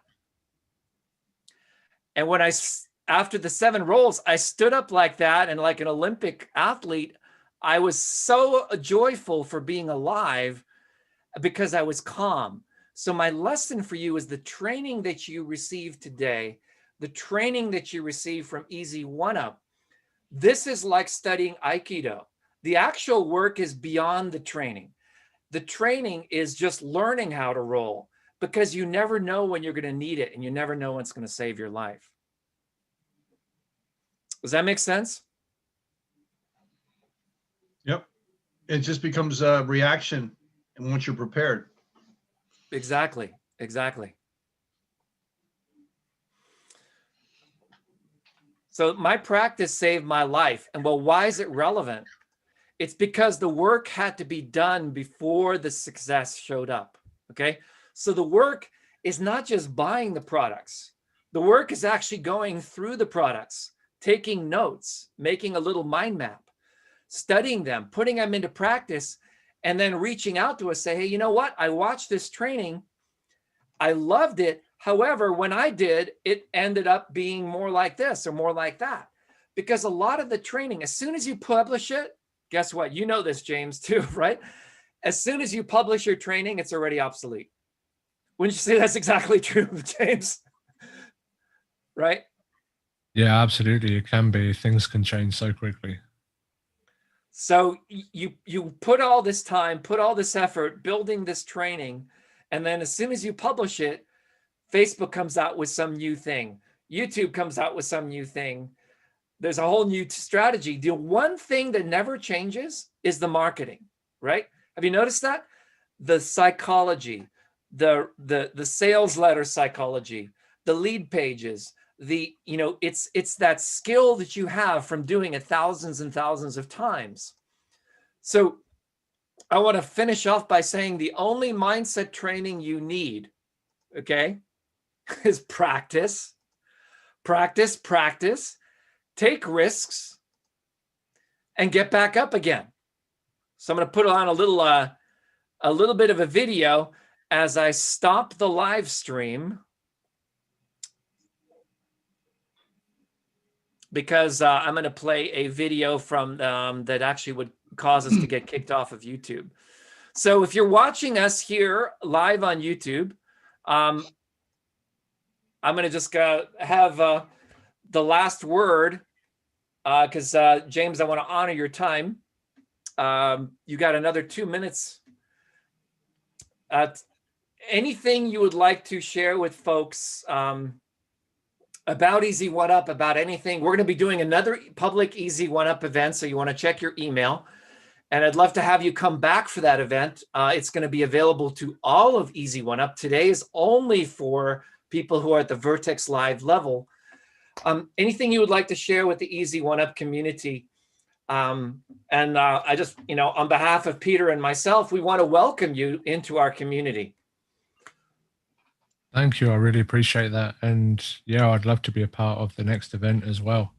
And yeah, I think it's the perfect time for Easy One Up and Make Money Online business trainings in general. With the current world events, there's more and more people coming online to seek an income. So I think you're in the right place at the right time. You're ahead of most of the crowd where you are right now. So yeah, with the Builderall tools and the Easy One Up training, you're definitely in the right place at the right time. And I know anyone who takes action, and that's the main point, is taking action on what's inside Easy One Up, is going to see great results in 2021.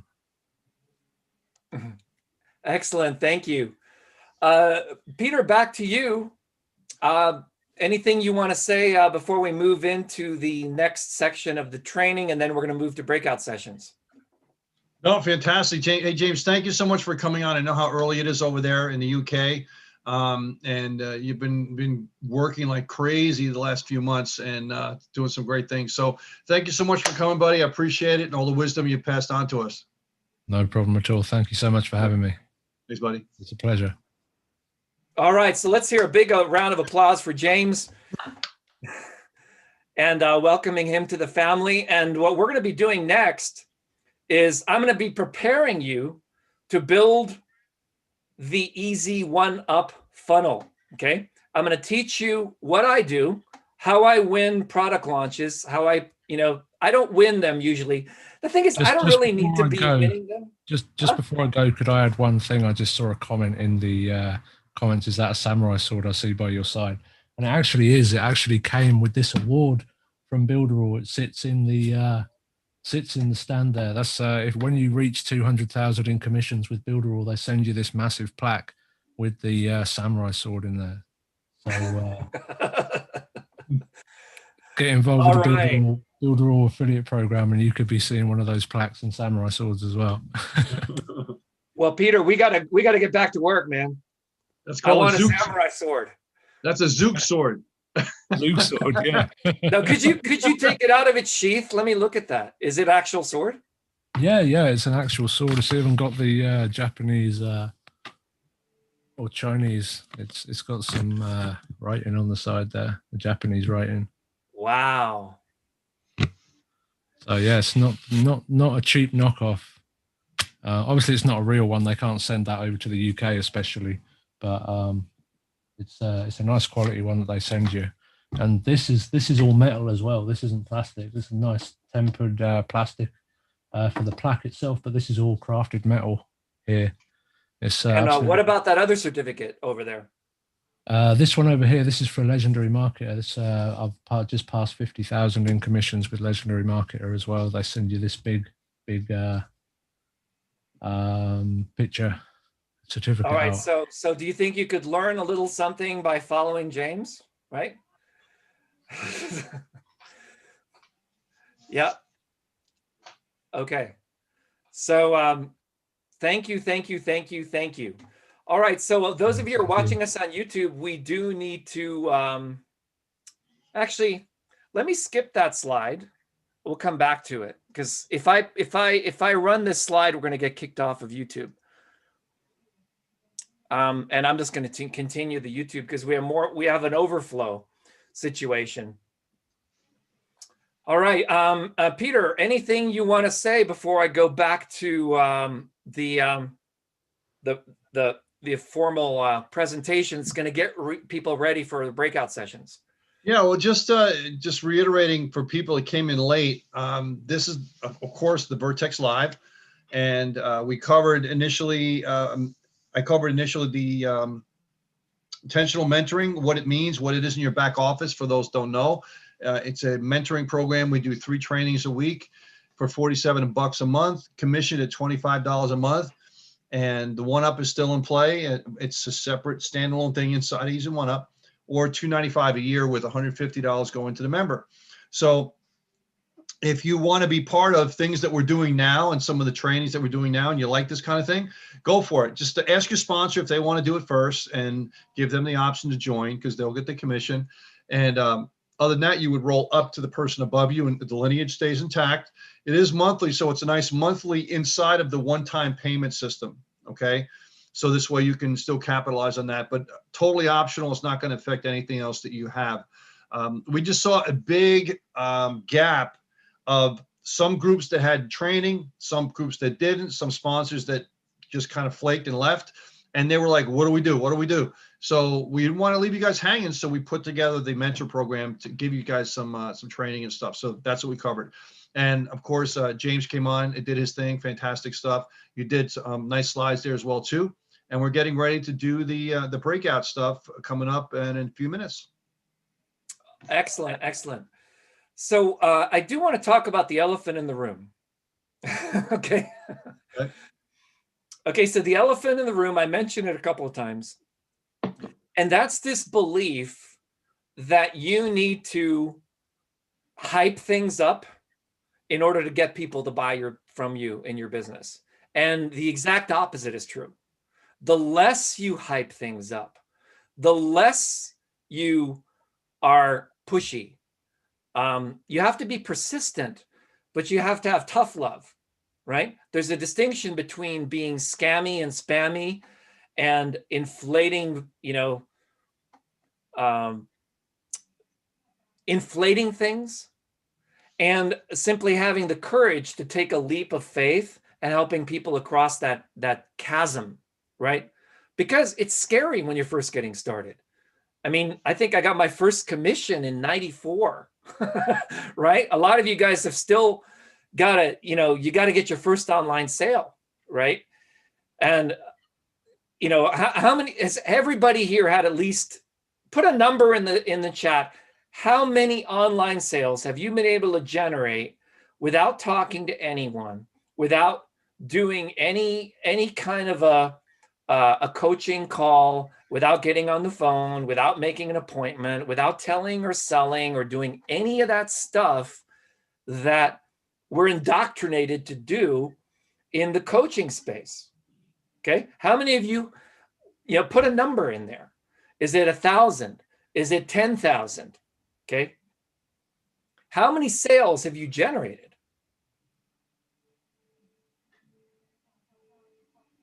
Yeah, put a number, a specific number, because this is your starting point for your story. Okay. Mm-hmm. How about you, Peter? I mean, you've had.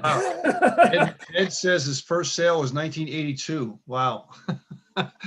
Got me beat. Mine was 1990. Right, so I wasn't even online then. Mm-hmm. So Ed, how do you make an online sale in 1982? When it, that was maybe the Apple IIc or something. I actually programmed the Apple IIc. Ah. That was my first computer. Yeah, me too. So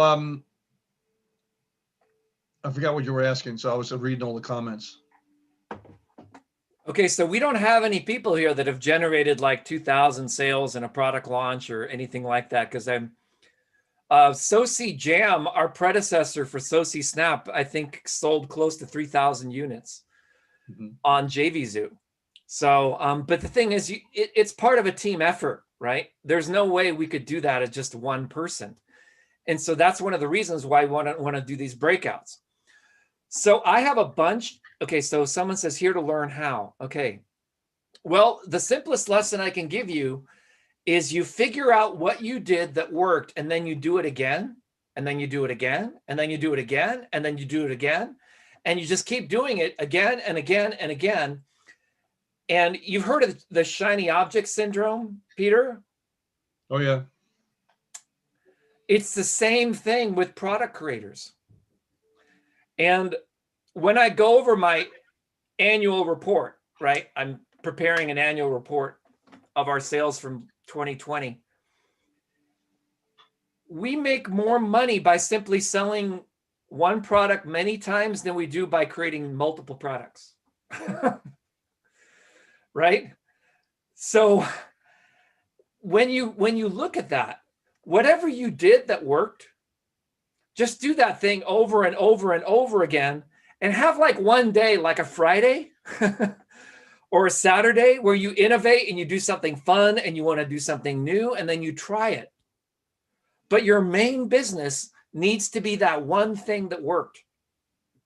Okay? And then do that one thing that worked over and over again. Work on getting more leads for that one thing that worked. And something I learned from one of my mentors is religiously take 20 or 30% of your gross income and spend it on ads. As soon as $2,000 comes in, doesn't matter. You just got a relief check from the government, right? You want to take 20% of that, $600. Take $120 and spend that on Google. Spend it on Facebook. Spend it on ads. Do something with that money that's going to grow your leads, okay? And the more diligently you do that, the more successful you'll be. Mm-hmm. Who has made a sale without talking to the prospect? Well, I don't talk to prospects, so I only make sales online. So if that's what you want to learn, how to make sales online without talking to prospects, then you want to watch this next. Yeah, they were just saying that Julie was just saying that was your question. Yeah, that was my question. Who has made a sale? How many sales have you made without talking to the prospect? Yeah, it's tough in network marketing. It's tough because it's a people business, so it's more developing relationships versus affiliates where they just make a sale, they're done. They don't necessarily have to talk to the person in most cases. Right, but the thing is, you can start off with, like, I built my list by selling affiliate products. Mm-hmm. I would place on the leaderboards and affiliate products, and people buy, and then I give them the bonuses, and then the bonuses are my products. You see, mm-hmm. See how that works? Mm-hmm. And so if you can actually turn Easy One Up into an affiliate business by selling something really simple on the front end, and then bringing people into Easy One Up.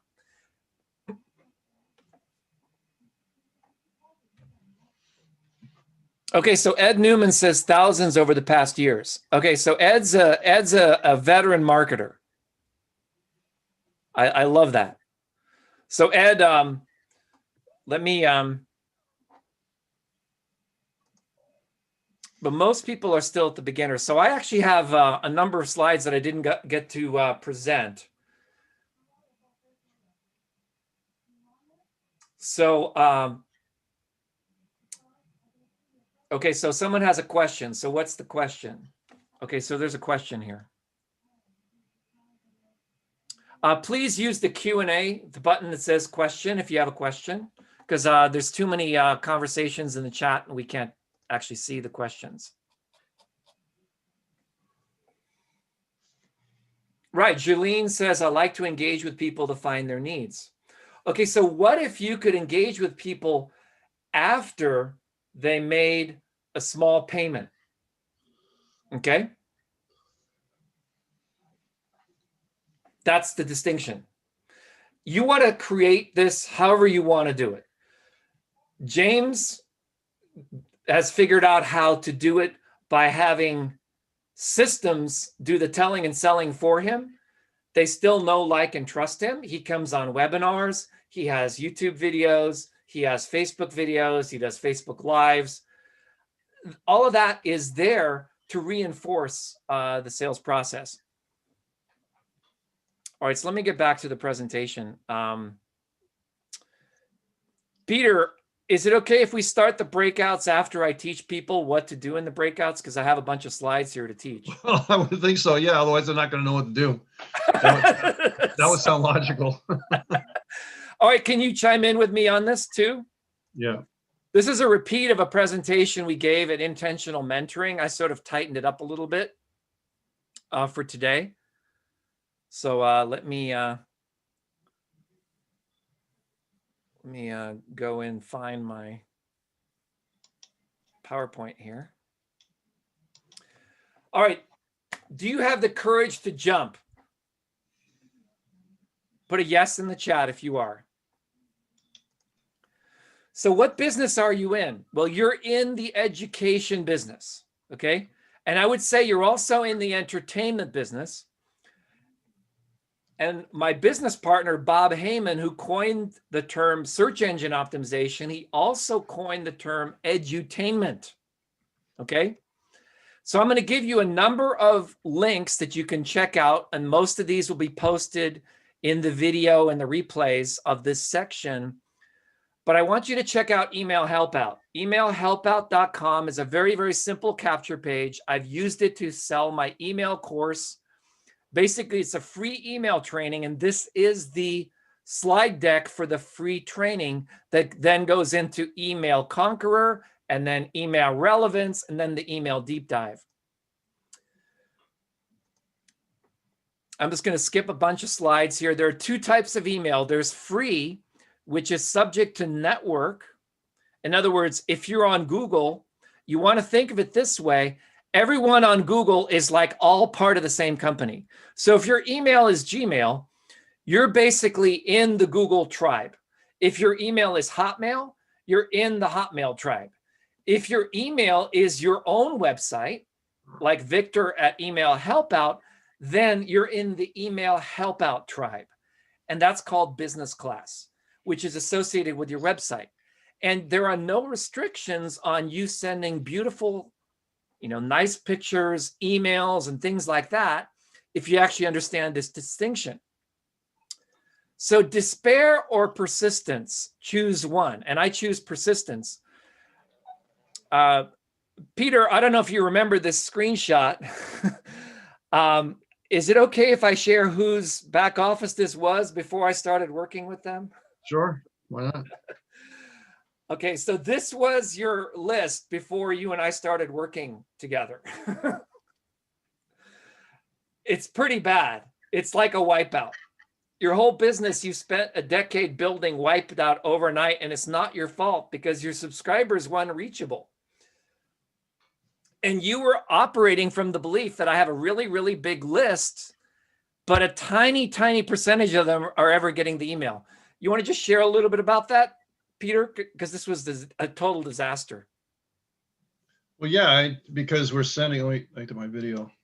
Yeah, we were sending out and we think, oh, it's going out to all these people, but they would either not get it, go to spam, never open it, or whatever the case may be. And so I'm spending hundreds of dollars a month just to have these lists, and they're just pointless, to send out to. So I listened to Merlin, and we started to change some things around and get some results. And then we started getting off of the traditional autoresponders and making changes and stuff. So it changed dramatically as far as the rates of engagement as well as what I was paying for every month. Yeah, and you were paying more than $300 a month for your emails, Yeah. and it was literally not doing anything for you, just causing more of a mess. Mm-hmm. So that created an opportunity. And I want to define the word opportunity because I love this word. It's a favorable juncture of circumstances. It's a good chance for advancement of progress. And that's what we're going to be doing. I love that word juncture because it actually is a joint, a connection, or a junction. And that's my company logo. It's all about connections, okay? And a circumstance is a condition, a fact, or event, or a state of affairs, like an eventuality, like, there's a railroad, there's a train coming. Well, trains follow a schedule. Every connection has nodes, and these nodes are events. They're people connections, and they're connections between nodes. So opportunity is everywhere. And the question becomes how do we connect? How do we connect? And it's really about the brand in your bios, the engaging in discussions and social proof. So if you can be an editor at Forbes, one of my friends is an editor at Forbes. That's not him, but he's also has an agency and he writes articles for Forbes. So that social proof is really critical, and that builds your brand, okay? And you want to build engagement and proof. Do really, really simple things. Like this guy, Perry Belcher, who's one of the clients of Ryan, who's a friend of mine, and he has an agency. 10,000 followers on LinkedIn, right? Premium member. Very, very simple. Notice his post. He doesn't need to do money proof. He's got a nice smiling portrait, and it just asks a compelling question. Darren Hardy. Now, this is an ad. It has a link, but look how simple it is. He's using an emoji, right? Free assessment, download and video walkthrough. Do you have the 21 critical skills needed for 2021? That is a great, great, great capture page. Let's find out. Take the assessment. Emoji link. Boom. Very, very simple. You see that? Here's one of my clients, Louis. He's a professional speaker. He was a keynote speaker at our last physical conference that Peter and I hosted in Florida. And he gave a 30-minute talk, gratis for us. Very, very kind of him. He lives in Florida. And look at how simple his message is. Great speaker and message. Louis kept our employees engaged for over 90 minutes without any visuals. Okay, that's a skill. If you can basically have no PowerPoint and speak for 90 minutes, that's huge. Okay. So social proof is not money proof. Let me give you one of my own examples. This is a 1-minute piano video that I promoted on Facebook. I got 2.3 thousand likes. I got 1.1 thousand shares and 51 comments. No links. And if you know how to do retargeting, I create a whole course on it called Facebook Relevance. That course grew out of this one video. I said, you know what? Why is this one video doing so well? So I reverse engineered it and I built a whole course around it. And the whole point of this is, look, Ma, no links. No links. You don't need any links.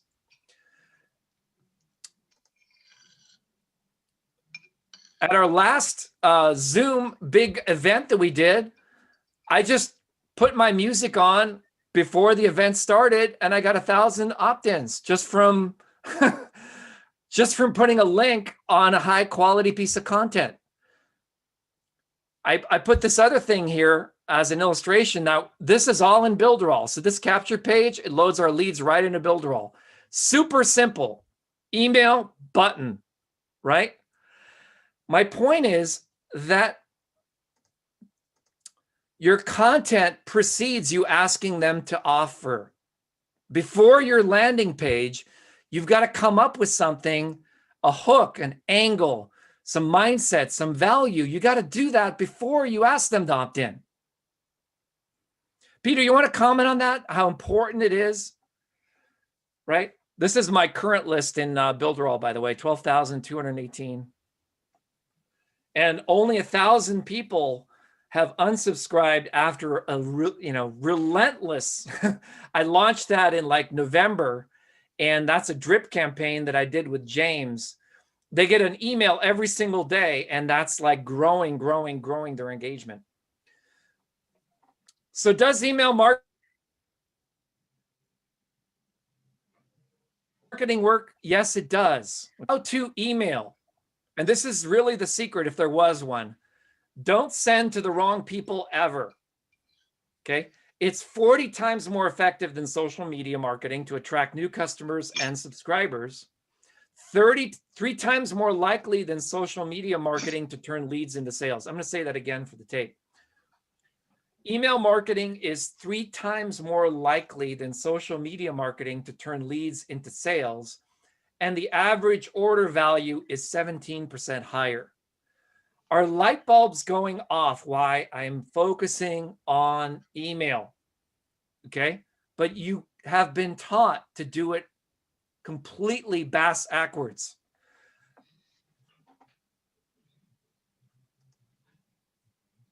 Well, what is the role of social media? It's simply a reminder that you exist. So here are my 3 S's for email delivery. SPF record, segmenting your list, and styling your copy. And the easiest way to style your copy is through SociSnap. How many of you got the email today inviting you to this event? Peter, did you get the email? Oh, yeah. Did you notice that there was the word live was in bold and italics in a subject line? You know, that's I did. technically impossible. That's Yeah. technically impossible. Did you notice that? That the I word did, yeah. live was in italics? Yep.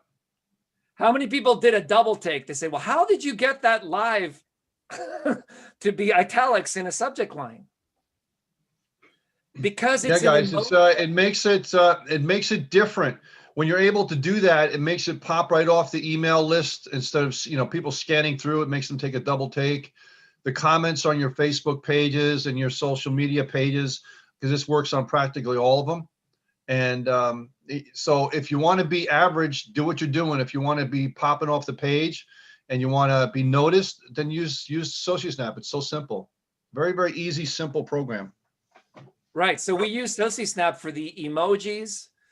We used it for, let me bring up my my browser here. This is exactly what we did, right? We went into the emojis tab. Favorites is all of my personal favorite emojis that I use all the time. The more I use the emoji, the more it shows up in favorites. Popular is across thousands of users across the entire network. People, I can zoom in on here a little bit. These are all the smiling faces that you can use. So we've got all the finger pointing and stuff like that. It's super simple. It also works in mobile. These are all the symbols. Okay.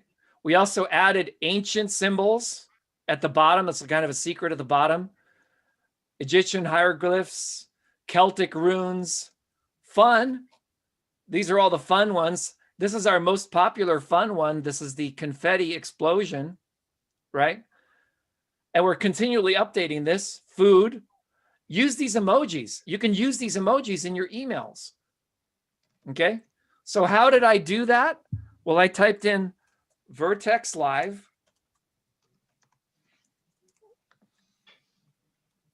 Okay. I went in here. I picked that, and then I picked another one. Like, I think I used this one. Right?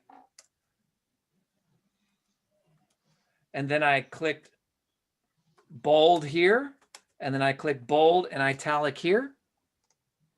Then I click the next button. That creates the post, and then I click copy, and it copied it to my clipboard. So now when I go to my email program,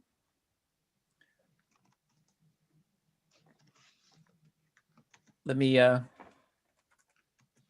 go into, actually I have Builderall.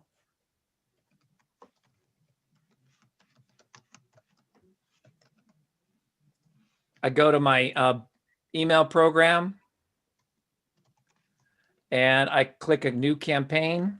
I'm going to call this one Vertex Live Replay. And I'm going to choose it to send it to, and I'm just going to send this one to my VIP list of maybe 270 people. Click continue. Super simple. Save and next. I'm just going to not write the email right now, but we're going to do that next. But then the last thing you do is you come up with a subject, and watch this. I paste it in and all of the formatting is there, right? The italics goes right into the email subject line. It also works for autoresponders. It also works in YouTube titles, okay? So if I go to YouTube, and I type in Doobie Brothers.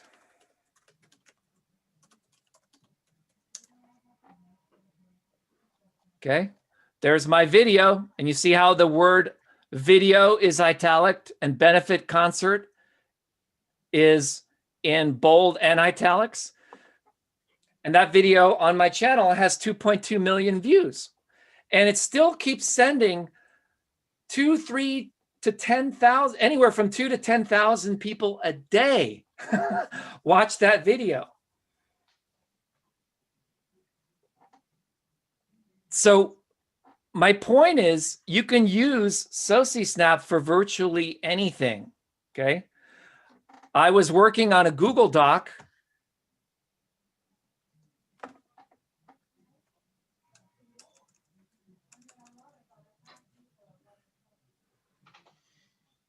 to invite people today. So I have, this is our Google Doc that we were using to email people. These are all snapped versions, but here's my original version. Actually, let me go into, this is an extended version that I worked on with my sponsor in Easy One Up. And we worked on the copy. And the reality is we all speak and write with spammy language. So I'm going to go back to the previous thing, and I'm going to go right in here. I'm going to paste that in. Okay, so this is the long email that we wrote before I snapped it. When I click this magic button, everything in yellow is a spam trap. Okay, now this one down below here, we had already cleaned that. But Peter, are you still with me? I mean, look at how many things are highlighted in yellow. Not too bad, but you wouldn't even know that this is there. And you have a choice. If you add, you know, if you hover on one of these words, it'll bring up a thesaurus of alternative words that you can do, right? At this juncture, Peter Wolfing, nearby, present on this page, presently on board, on the spot. We have a whole thesaurus there. So it's very, very helpful to understand what words could potentially cause problems. And up until we added this feature to SociSnap, we were basically flying blind. We didn't know whether what we were saying could cause problems on Facebook, could cause problems on YouTube, could cause problems in your emails, in your delivery. Now, does that mean that you're going to inbox for sure? No, there's a lot of other factors.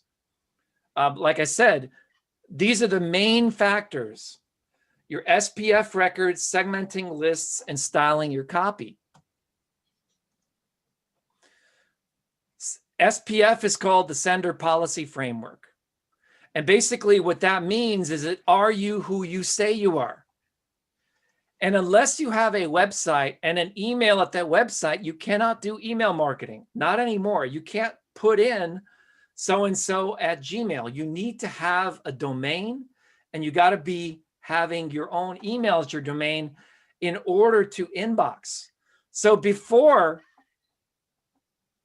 Peter was sending to all subscribers, and then with the email help out system, this is what we were getting after we started working. And look at that. One of the emails got 286% open rate. Now, this is a global open rate, not a unique open rate. So in other words, some people opened the email several times. But once you refine your list, you'll find that you can build a solid business with a list of 2,000, 3,000 subscribers, maybe even 5,000 really, really quality subscribers. And that's freedom right there. So we believe that just by using SociSnap every day and going through the basic training, we put, you know, we felt so strongly about it that we stuck the email help out training inside of SociSnap. So it's a bonus training for you when you have inside of your SociSnap back office. In this email copywriting tutorial, I'm going to show you tips and tools I recommend for crafting more powerful and engaging emails for your subscribers. This is my software SociSnap in action. It allows you to very quickly, very quickly, be able to organize and trim your emails, find the spam words. Here you can see me working on crafting an email. This is now at 100 speed of what I do as I work behind the scenes. Now, because this is a public video on YouTube, we have private trainings inside of the SociSnap back office that show you step-by-step how to do this. If you already have SociSnap, just head on over to socisnap.com, log into your members area, and you can access these trainings on the left sidebar or on your mobile device. So this training right here, we're going to be talking about exactly what I do to craft an email. As you can see here, I've now gathered all of my text and I have created an email that most of you who are watching this video received, and this is the amount of work it takes. This is at 100 speed of actual time. You can see there's a lot of thought that goes into crafting emails. There's a lot of links we have to go to. There's a lot of tools that we use. It's a lot more under the hood than you may realize. And our software Search Triggers is a key to it. So let's jump into the training. Search Triggers. All right, so that was a Search Triggers training. But what I wanted to do was just to give you a little taste of what's involved that we're all going to be doing together. So most of you already have SociSnap. So a lot of you don't know that this training is back there. So you just go to SociSnap, go into your members area, and click on the training tab, and all the trainings that you have access to are there. So I'm going to skip ahead to the affiliate section. Peter, are you still with me? Or are you gone? No, I'm still here. I'm still here. Okay. All right. So we have now 703 affiliates in SociSnap, and guess who's number one? Who is our number one promoter of SociSnap? Drum roll, please. Mr. Peter Wolfing, right? Thank you, Peter. So let's do this. We still have a full house here. We need to move into breakouts. I wanted to take a little bit of a, can we come back here and do the breakouts? How are we doing with time? Peter, how are you doing with time? Because I know we started late and we got so much to cover. It's really up to the members. You know, members, they're here, so you know I don't want to stop it if they're wanting to go on. But what do you want to do? Take a break? Well, what I wanted to do was to basically now outline the what we're going to do in the breakout sessions. So. All right. Well, I think since they've probably never done a breakout, they probably need to know what to do. Right? That would be, I think, logical, right? Yeah. So let me,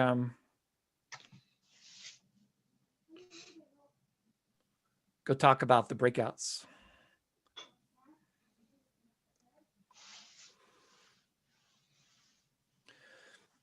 So I hope that the 100 speed video gave you like your subconscious mind. You like, you know, it's almost like the cone of silence or something. It just kind of like downloads that or brainstorm of everything that you need to have.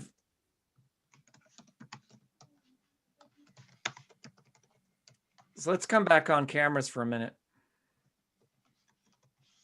Oh yeah, okay, so Yes. You found our invite in spam and dragged it out. Well, we did some special things to have the email in there, but we also didn't actually used. A lot of people have. Yeah, just check. No one else. Michael said no one else has subject lines like this. That's great. That's great. All right, cool. Okay, so I have more to train on, but I want to do the breakouts, and then we can come back and do some more training. How does that sound good? Does that sound good? Let's do it. Come on. Okay. Because I know that a lot of people will leave. Now, Zoom has a technological limitation that we're in a webinar right now. And so I'm going to have to actually bring everyone into a different room in order to do this. We tried that before, Rick. We lost everybody. What's that? Didn't we try that before and we lost most everybody? We did. So how many people want to still do the breakouts? Put a yes in the chat if you're actually here. Put the word breakthrough in the chat that you're here ready to do the breakout sessions. Okay, so what are breakouts? Okay, a breakout is where you guys will all be on camera or on audio. You're going to be in separate rooms and you're going to be actually putting some things into practice and into motion. Okay? Because instead of it just being a monologue or a dialogue or like Peter and I teaching you, you're going to be actually putting stuff into practice. I'm going to be going, it's almost like tables in a workshop. Okay? So what ends up happening is everyone gets together. We're going to have a team leader. So Michael, I definitely want you to be a team leader. I wish there was a way that I could do it without having to close this room down, but there unfortunately is no technological way of doing that. Okay, so let me cover those topics. That's good copy. It was actually in your email. Peter, do you want to bring up that email and talk about what the topics were while I bring up the PowerPoint?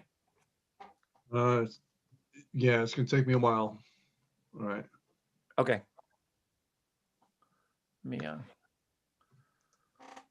I have to switch gears.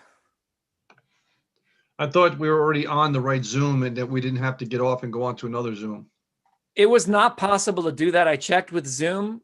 If we did that, it would have been a complete train wreck. All right, so the 4 breakout rooms, and you can choose which ones you want to go to. The first one is mindset. Oh, let me just copy and paste them into the chat. You guys can see it. Okay, mindset, building your business, writing attention, grabbing hooks, email list building and refinement, and effective methods of follow-up. Yep. So let me go and share my screen. I'll show you the slides.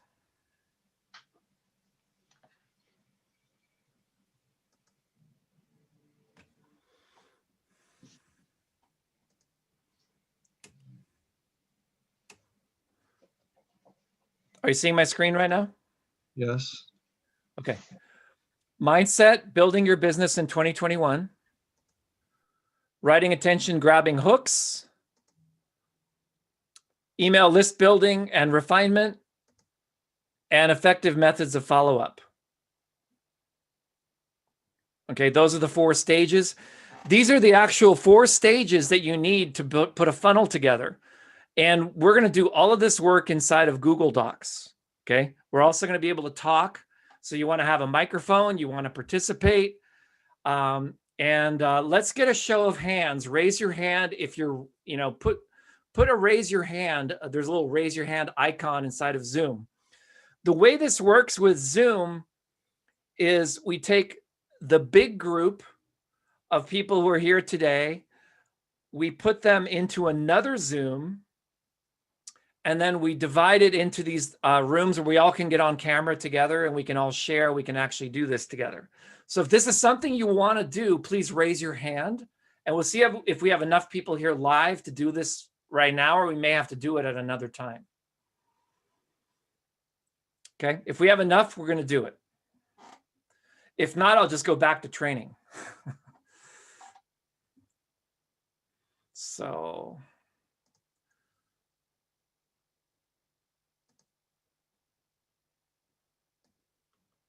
Okay, so we have 7 people that have raised their hands so far. You have to have a specific number of people in the room. Well, otherwise you're going to be talking to yourself. Yeah, I know.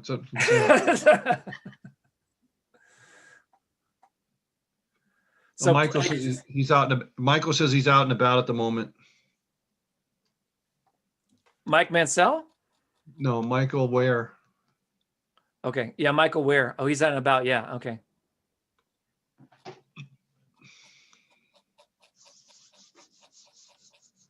So we have 1, 2, 3, 4, 5, 6, 7 people have raised their hands.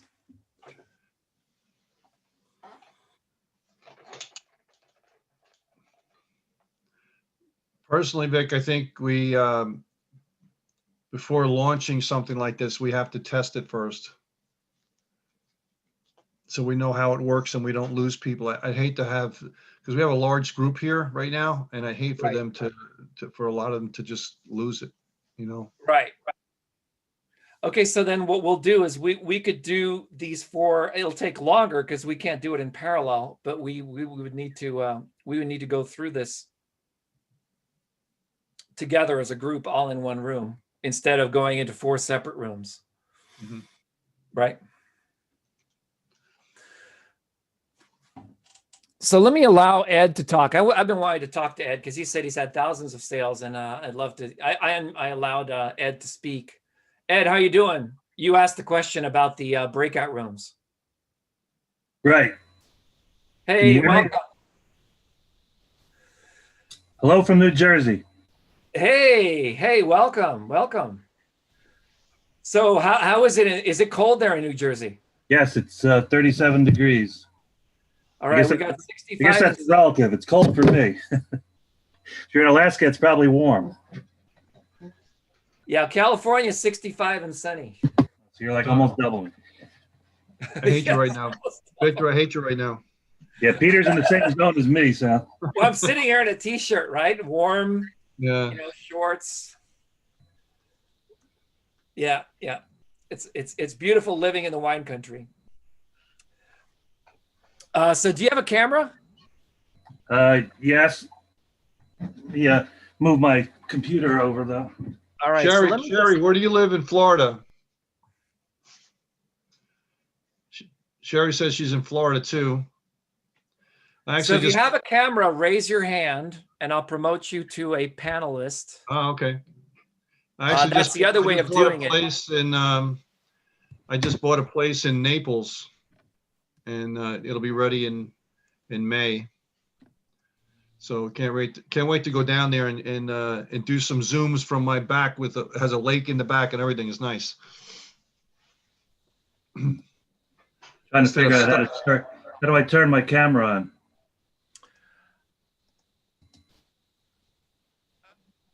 I'm still promoting people. So Zoom's doesn't. I have to make everyone a. There's a security setting that I have to change. Knows who's really good. I don't know if Julie's still here or not. Julie Williams, but she's been fantastic. She was just promoted to a moderator in the Facebook group and posts a lot of really great content in the Facebook group. I'm not sure if he's still here or not. So if you have a camera, raise your hand and I'll promote you to panelist.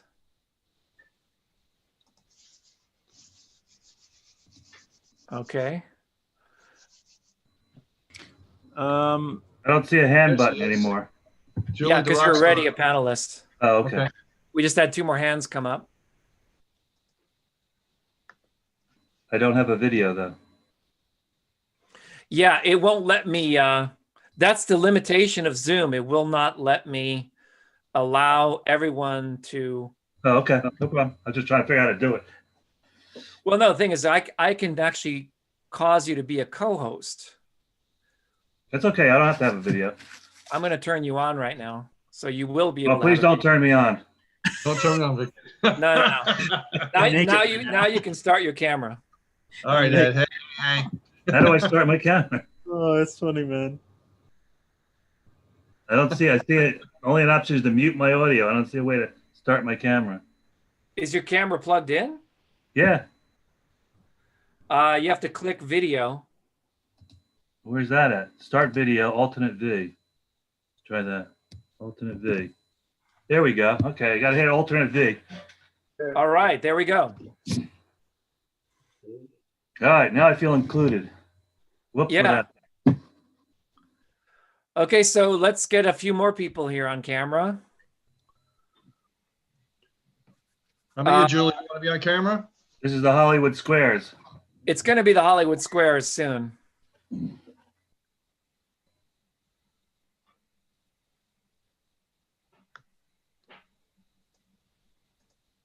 Next time I got to be prepared and have a background though. Well, you can click on the little up arrow down by the video. Right.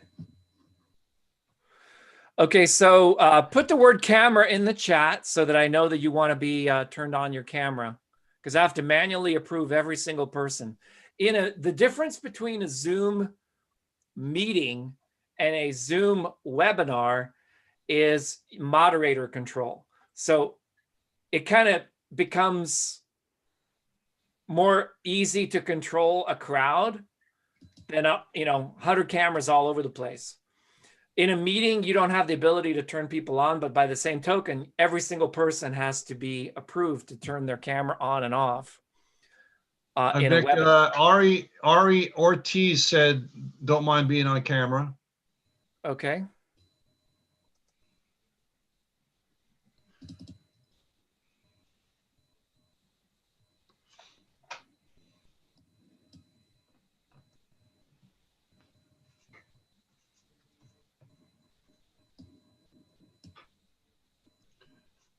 Julie says she can talk, but not on camera.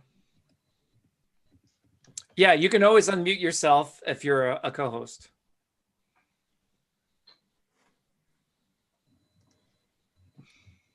Right, Julie said that's correct. Okay, so anyone else, Peter, who wants to come on camera?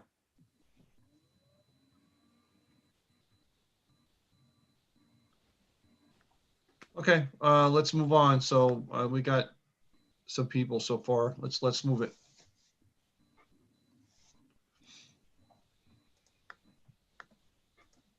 Okay, and you can always unmute and stuff like that.